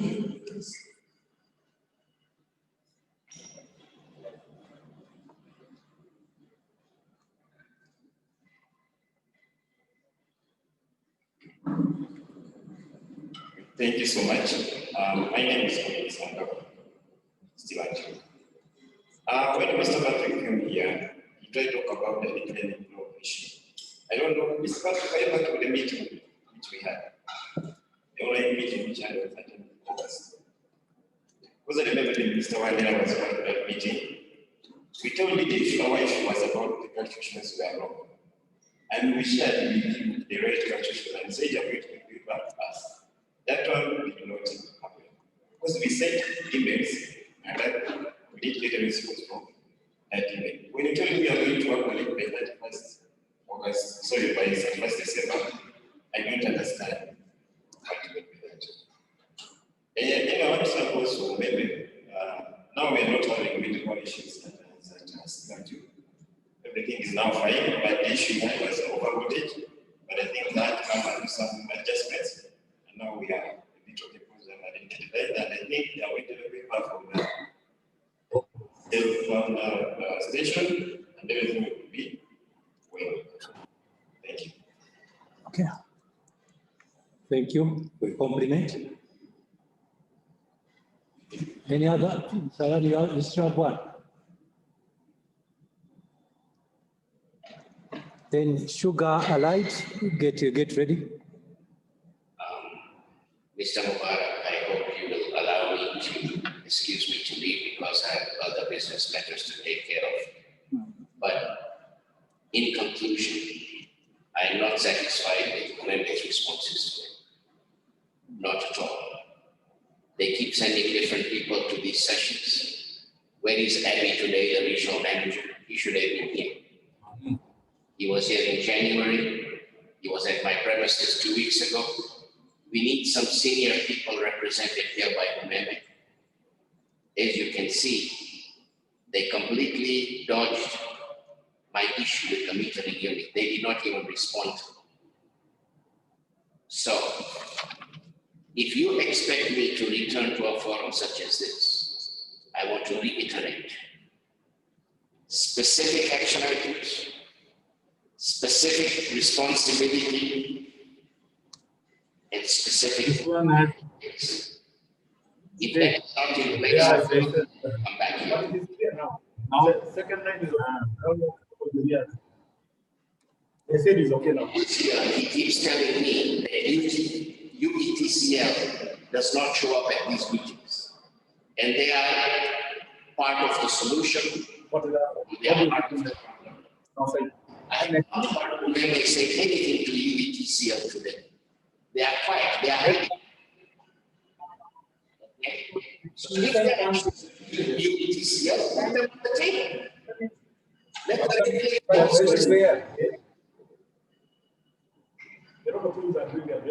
them forums. And we cannot in my valuable time if we do not see any action. And we want only proposals in black and white. I can understand delay. I can understand breakdowns. I can understand that. But when you go for technology, coming up with the same issue now for over 2 years is going too far. So I hope that this message of mine from others here will be given serious consideration. And I would like to come and meet your executive director on this matter. So you please arrange a session for me. Thank you. Thank you very much, Mr. Lalani. You see, he is one of the manufacturers that I've always liked for his candidness. He's very open. Yeah? Tell you what he thinks. Thank you for just 2 minutes. Yeah, can we have Sugar Light before? Yes, because you wanted to respond. Yes, he wants to respond to you before you go, Mr. Lalala. Thank you. Yeah. Thank you, Mr. Lalani. In my opening remarks, I mentioned that following the previous meeting that was held, I think it was the last meeting we held, there had been issues that as well affected Africa Police Acts, and there had been certain deadlines that had been set. Uetcl was supposed to give feedback on that. Uetcl was not present in that meeting, especially about Umeme area. Abby is not around today because he's engaged elsewhere, so he requested us to represent him. Regarding the issue with the metering unit, yeah, it's true, around about the time the metering unit police was voted, that was COVID time, the metering unit. These are items that come from outside the country. However, reliably informed that there had been a meeting between the district team and Africa Police Acts, in which certain agreements were made regarding how Africa Police Acts would access power for that time that the metering unit was not available until the unit was installed and commissioned. Thank you, sir.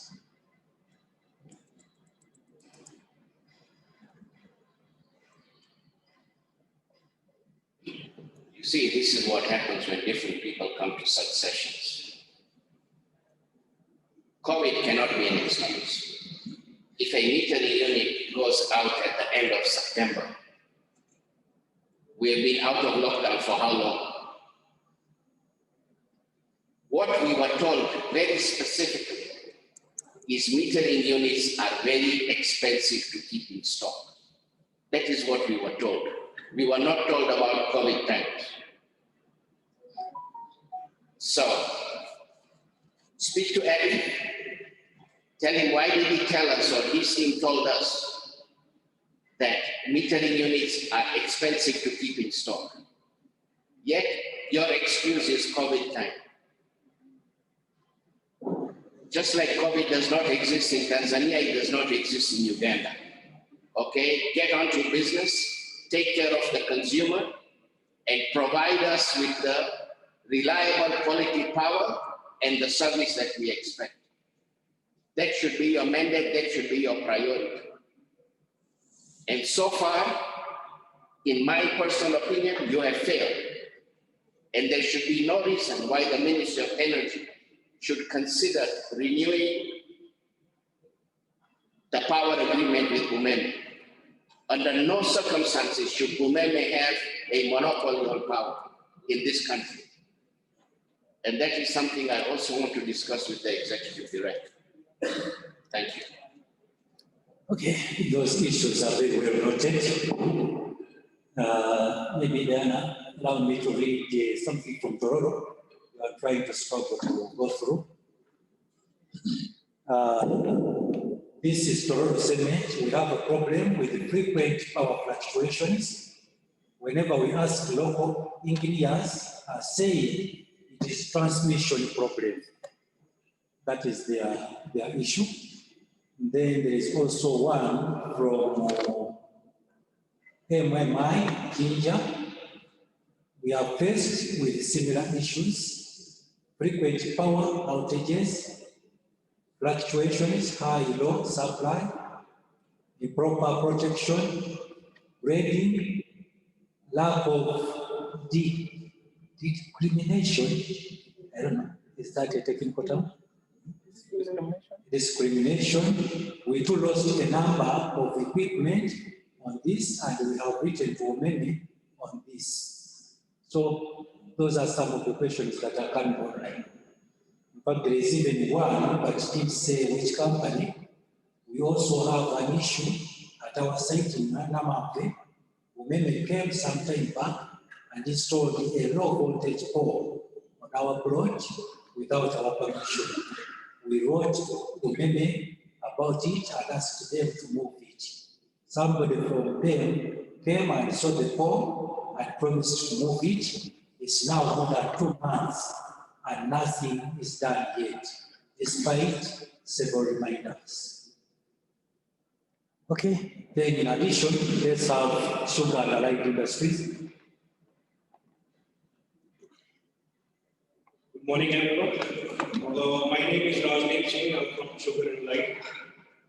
First of all, I want to appreciate what has been done in Iganga by commissioning 132 kV substation.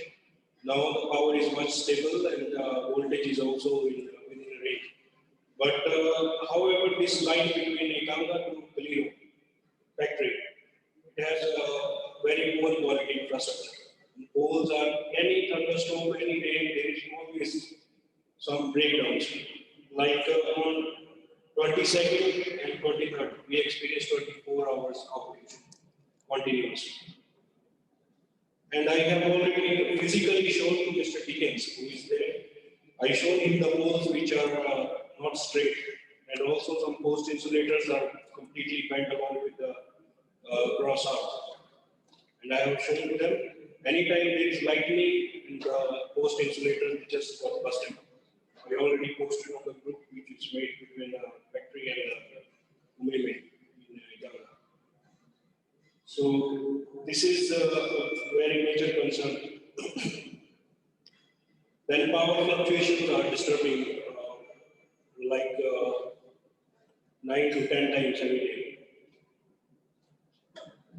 And another problem which we have is 33 kV and 11 kV line. They are on the same poles. So if there is a maintenance work on one line, other is affected. So if possible, let us separate them. Then before there used to be operations meeting in the Lagogo substation. But these days we don't get any communication about it if they have started again or not. And since September 1st up to 23rd November, we have experienced 114-hour breakdown. So these are the points. Thank you. Thank you. Sugar and allied industries. I think Dan made the response.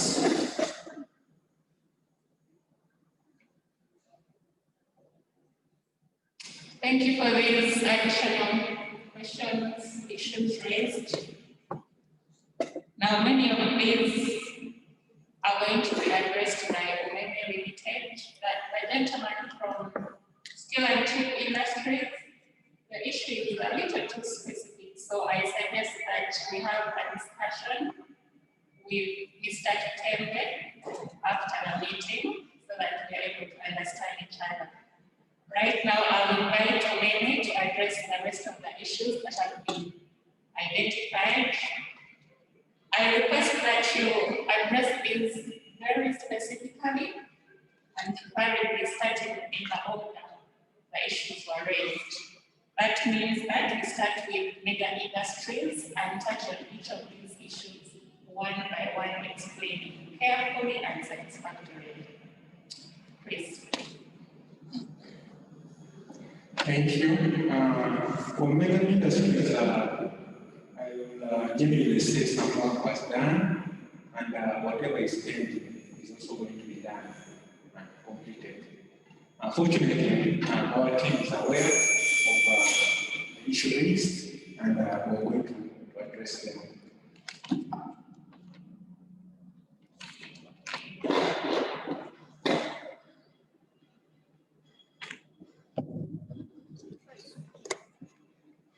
Very high level summary. Does it cover for double billing, transfer? No. The double billing won't come back. I'm doing I'm taking off from the other. There's some of these issues I don't have responsibility because they're not sent earlier. So I have to get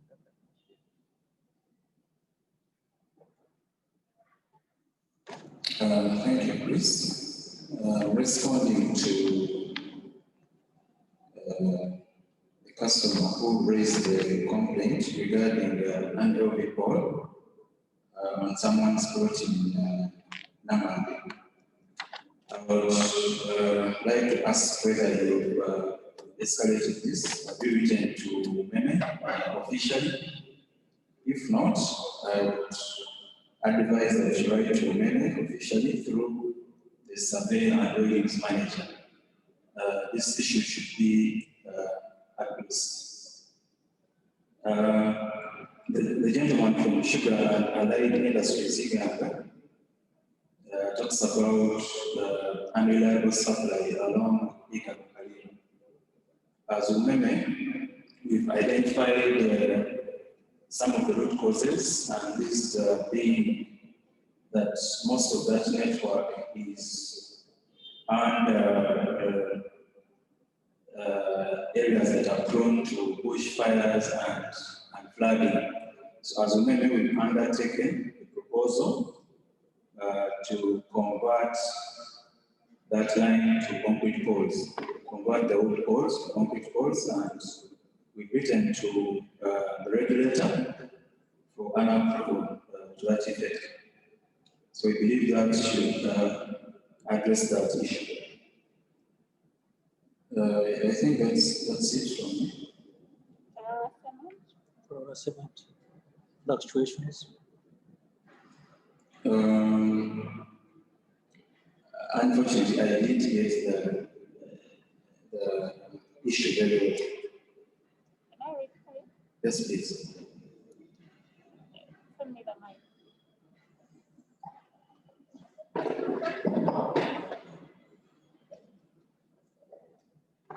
We have two more issues for the attention of Umeme, and the first relates to Tororo Cement that has reported frequent power fluctuations.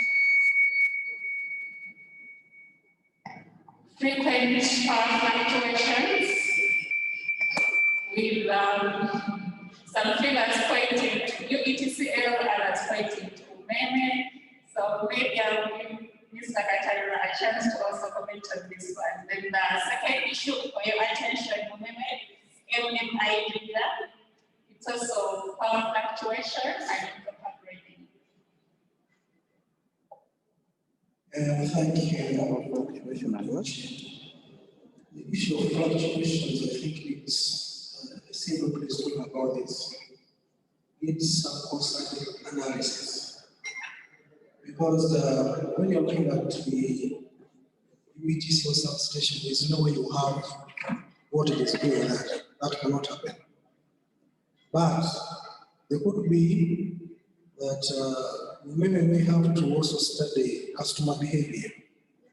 Because, for example, in an area like Tororo, you got a number of cement factories. Now, depending on their starting sequences and how they are loading it, they can easily cause these fluctuations because somebody comes and is doing a lot of reactive power and then you get these dips. That can easily happen. So it needs some bit of monitoring and acquiring more data from the customers, and then analysis is done. So, but otherwise, the other thing would be if you can get flickers, if you got faults on the lines, or even in the transmission, if you got a fault, you can easily have. But if you've got very many of those, it's as if you're going to have you're having faults all the time, which is implausible. So we need to get going. I mean, Umeme has to take it up and get some customer behavior data, and it gets analyzed, and then we look for solutions. The gentleman from Kaliro talked about the operations meetings. These operations meetings still take place monthly, but I think because of COVID, maybe some people have been left out. But the gentleman who does that is back there. So maybe some of these people join in via Zoom if they cannot make physical meetings. Otherwise, the meetings are there. And I actually encourage Umeme, because the gentleman in Tororo is saying when he's talking about it, when we got these monthly meetings, if any issue that is disturbing customers when it comes to quality of supply that needs joint effort, that forum that we have on a monthly basis should be used, and you correlate the information that was gathered from the customers and the information that we have as Uetcl, and then we come up with a solution. So I encourage people to have that and bring it to that forum so that solutions are brought out. Thank you. Thank you, Mr. Katalira. Back to Umeme for your submission of the same.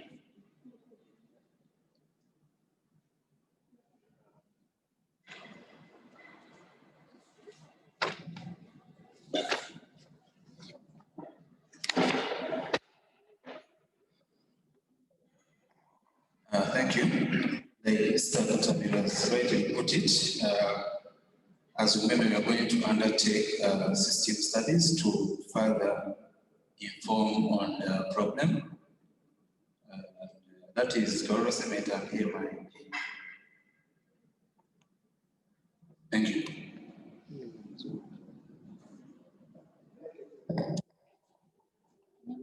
It looks like we are done. Any other? Okay. It is MMI. But those ones are the next one. So now That's a fluctuation. Good afternoon once again. I'm called Sanya Paul from the New Forest Company. Our concerns are over Mikiana power supply to the power plant. This transformer was installed 10 years ago, and our capacity production has increased. We have migrated from single to double production, and the area is highly urbanized. So the need for power on our side and on the side of the community is also increasing. That's why we are requesting Umeme to install a high voltage transformer. Thanks.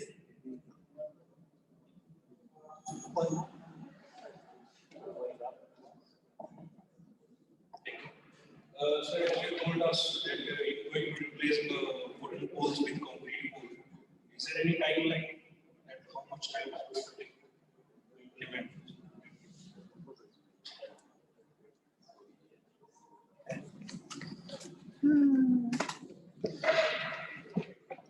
Okay, thank you. Any more issues? Any more issues? Yes, you have one? Was one wind up?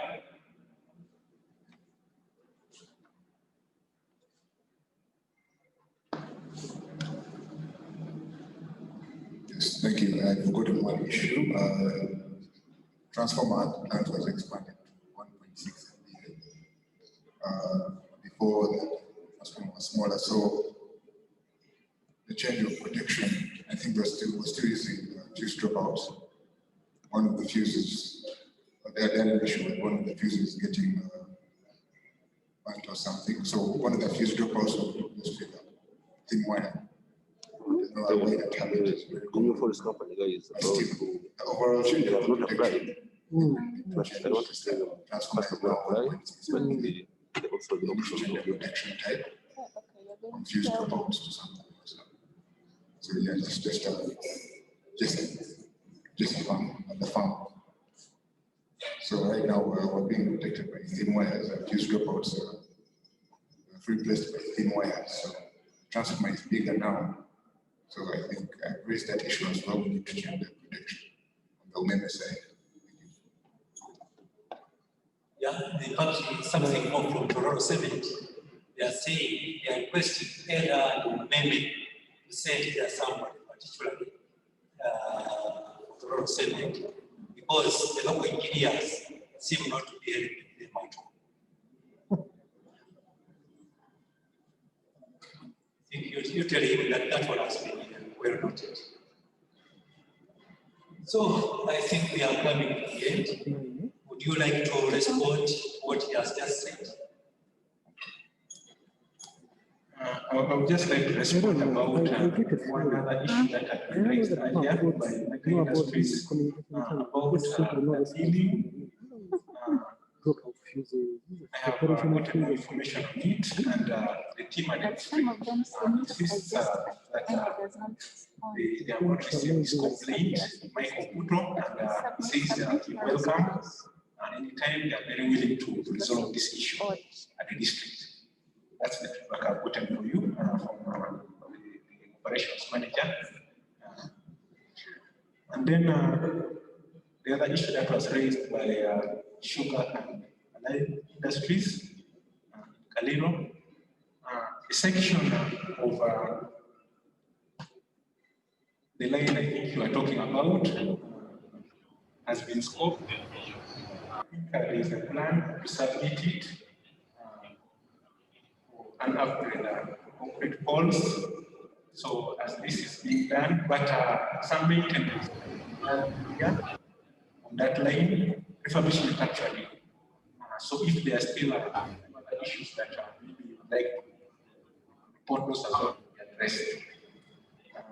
If that's it, maybe my colleague has something else to say.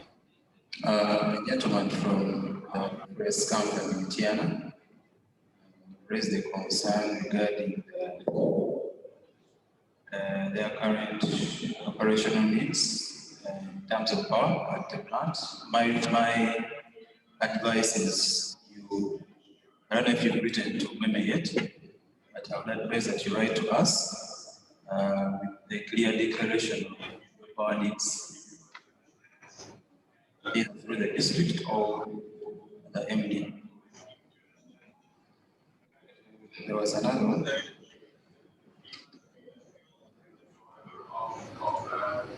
Yes, yes, sir. Yes, I talked to the MB protection, which is pending upgrade.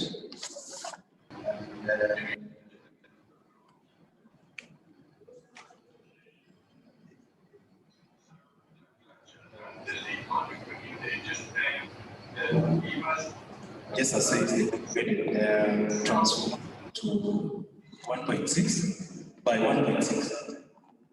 1.6. Yes, and they are saying the MP protection is not appropriate. So it keeps stripping the line. It's probably needs upgrade. Thank you for raising that. I believe today is Tuesday. If we could get your contacts after this, and then we'll engage our protection team to look into that issue.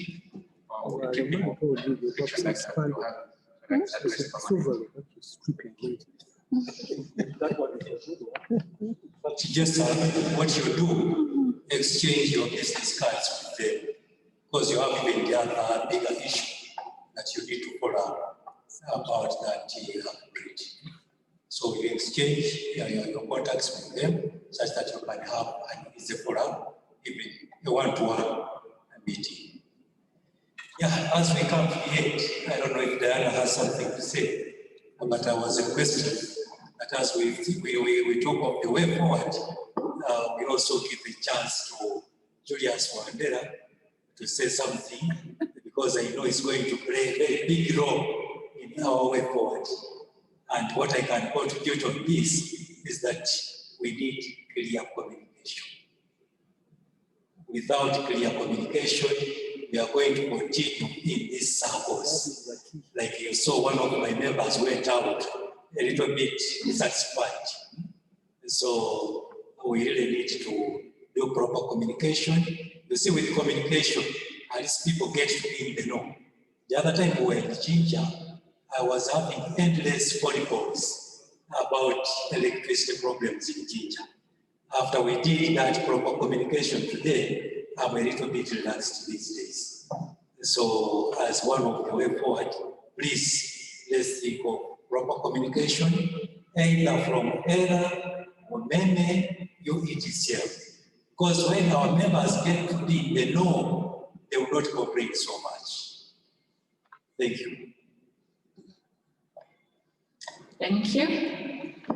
As we get to the end of our meeting today, we are already notified that the director is going to give the closing. I had something small before you wind down. Okay. Yeah.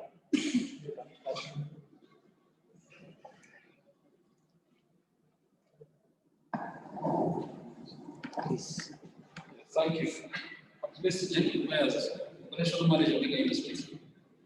Just verifying for this gentleman of Umeme, saying that the manager informed you doesn't have any movement from Mega. you raise the complaint in writing in May.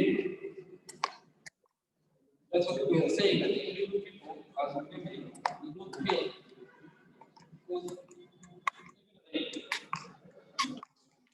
Because last week, they reported me the same thing regarding the issue.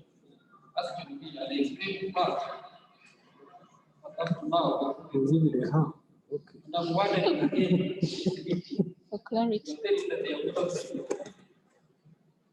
Just now, even when my colleague was presenting the issues in rail, somebody called me for another place, Chira Road, threatening that they are going there to disconnect. And I told the person that keep even in the background, I'm in the meeting, raising these issues. He said, no, we have to disconnect. Okay, just about the meeting. So please, Umeme, I don't know why you can report Umeme. We have so many challenges only that sometimes, and there are some things which happen in the field which can't be public. Like yesterday, I was on what would they call it, the changeover which got banned. Are you tipping them? Are you tipping them? There's nothing to hide here. We need to be very candid. Yeah. Let me say it. Yeah. The person said, you see, that work is too much. Maybe if you are getting that something, then we can sort it out. And I have the number, even I put it, Silver. I put it to him immediately. Silver. So please don't say that. Because we know we have been raising complaints and we don't get feedback. In fact, I have, you see, like maybe 15 years back, there is a complaint which I raised when we were sitting at the reports. Was a complaint of compensation of vaccines which got banned. Up to now, we have never seen a reply. So, thank you. I don't want to talk much.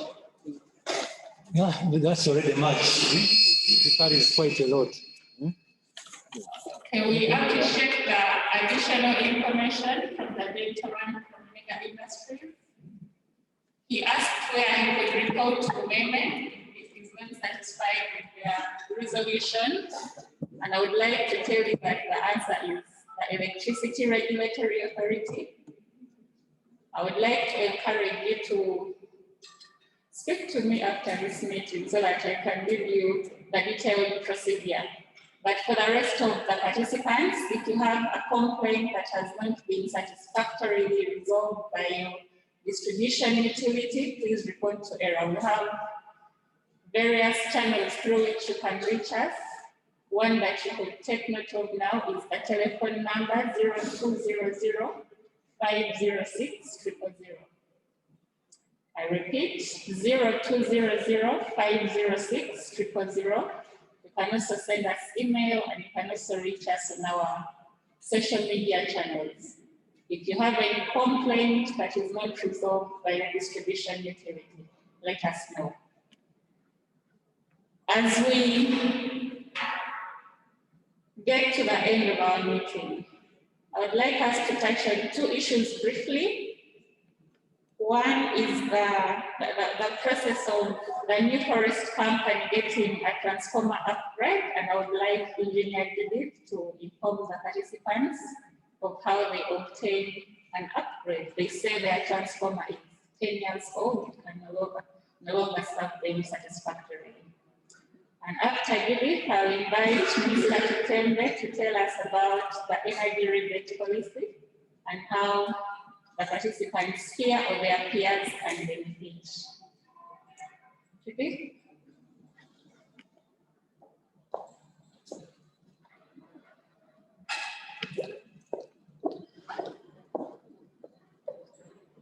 Thank you, Diana. I think Umeme had kind of touched on this issue on the processes.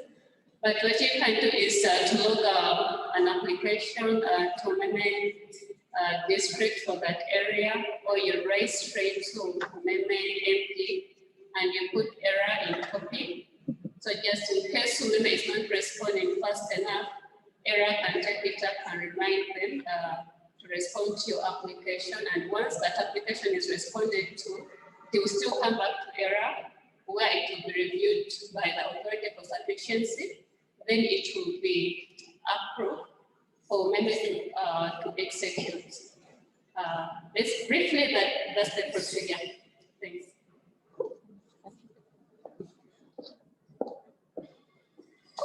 Thank you so much. As I speak about the energy rebate policy, I note that the new forest company has the power needs in about 4 districts, 5 districts that have been highlighted on the issues paper. And I would encourage the company, first of all, to apply and indicate their power needs. In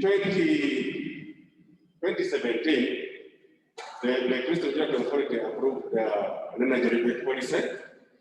This energy rebate policy is for enabling customers to get quick solution to investment needs. We know that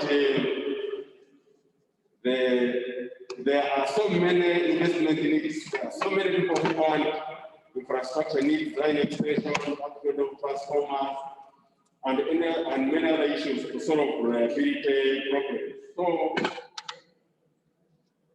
what the rebate policy provides is that if you have any issue that needs to be sorted out by way of investment, you can actually apply to Umeme for a rebate, for investment under rebate. If you,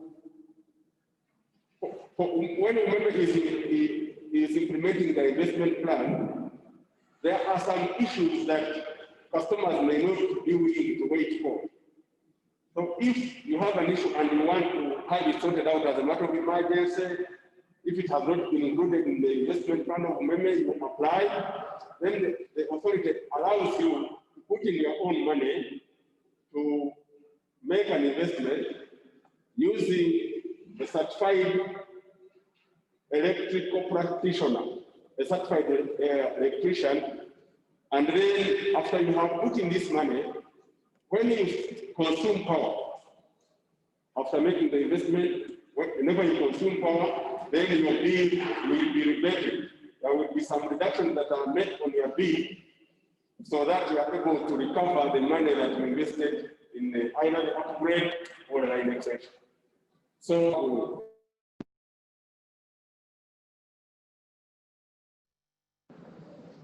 yeah, just as white, we did talk about these marketing meetings. I do hope that Umeme will be sending people who have that high-level overview of issues. Because when about 56 hours is when the coordinator goes out to the generators and whatever. But if there is other quality issues, there should be somebody who has that overview so that this also be discussed at that level. The other thing we emphasize communication. I think also we need to establish some kind of escalation mechanism. If the district the area manager in Toronto tells the customer it is Uetcl, so where does the man go after that? So I think if the man in Toronto sees the thing is beyond him, he should be able to talk to somebody, or maybe we should be able to escalate the thing to Uetcl. So we need that escalation mechanism. Thank you very much, Mr. Katabira. You raised an important point on the escalation mechanism that we're going to look into. As we wait for the closing remarks, I would like to do a recap of our meeting today, just to prepare the director to give his remarks. First is that the 2 key issues of concern at this meeting relate to the tariff and reliability of supply issues. We have noted the need to reflect on previous commitments made in order to enable us monitor our progress. Are we making any progress with the deliberations or not? It has come to light that we need an action plan. We need to state exactly what is going to be done and who is going to do it and by when. We have also discussed the need for communication between Umeme and the consumers especially when it comes to power outages, but also other issues. When the consumer reports to Umeme, should they keep quiet or should they be interactive and give feedback as required? ERA has committed to conduct biannual analysis and to give feedback regarding the outage reporting through the ERA website. And we commit to give this feedback to the consumers that submit their reports on a biannual basis.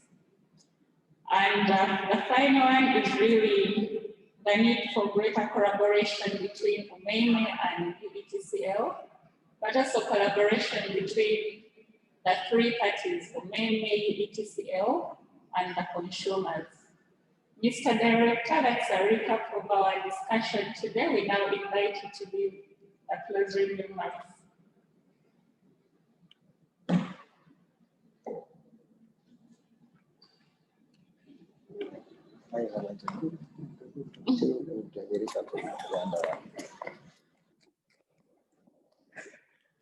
Good afternoon, everyone. I want to thank Uganda Manufacturers Association for initiating this meeting for us to discuss. I am actually a very brief person when I speak because I know I've sat for so long, so I won't speak for so long. The first thing I want to emphasize my appreciations for Mr. Mugara, Director Membership, and your team for putting this together. And maybe to also appreciate ourselves for connecting our team in the sector to be here. At least today, the segment is almost complete, only lack generation. We have transmission, distribution, and then you have the regulator. Thank you very much. The issues that have been raised here are very pertinent. We have also taken to note that there are commitments that we make as a sector and they go out into the air. This is very daunting for us. This is very significant. It is something that we have to follow through. I have to reveal that while Mr. Lalani was speaking here, expressing his disappointment, I actually went online with the MD Umeme, Mr. Celestino, and I registered the disappointed of Uma in his institution and what they are doing. So he's just told me that next week he's going to visit the land at his factory to be able to exactly understand the issue and the issues are. But I've told him broadly that it's always very important to keep a line of communication that can be referenced. We can have the officers come here from Umeme, very highly technical people, by the way, expert at what they do. But if they have not been privy to what the discussions have been over a period of time, we also put them in a line of fire for things that we haven't prepared them at. So, and I really fully respect their capacity, by the way, these are experienced guys at what they do. We just know that there's also poor communication on the side of the distribution agency that is supposed to be sorting out customer issues. And this is something that we have taken note of and we are going to address. Above all, there is hope. There is a lot of hope. The issues that we've been through here. The plans that they have told us, the plans that the investment engineer has told us here, the plans that transmission has told us, and the incentives that we were told about, the rebates and the declining block tariff. There is hope. My thinking is that in all this that is being discussed here, there is a demonstration that we are actually a sector in motion. We are a country in motion. I want to believe that a year from now or several months from now, we will not be in the position where we are. That is my thinking. So there is progress being registered. For my brother from Mega, who said they are disturbed, they don't know where to go. Diana has already told you where to go. And every one of us here, should you have an issue with your power supply that is protracted, they cannot help you. That's the reason we exist. By the way, if you summarize the reason why the regulator exists, it is just one reason: for the protection of the electricity consumer. That is what summarizes the existence of the regulator. So do not get frustrated. Do not strike yourself with a sword. Speak to us, access us. Our phone numbers are open even as individuals for us to listen to you.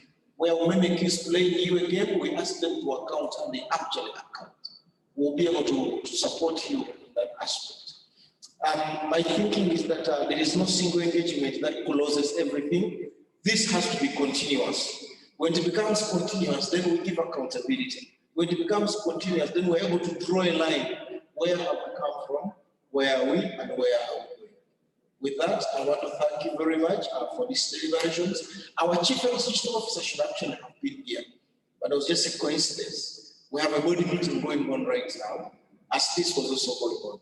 So she was caught between a rock and a hard place. Do I go to Uma, or do I sit in with the board?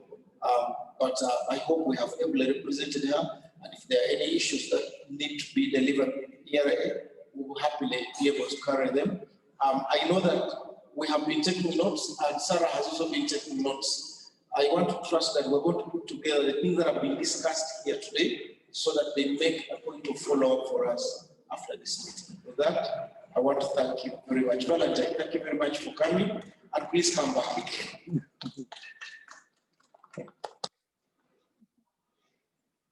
Mr. Director, you're supposed to declare the meeting closed.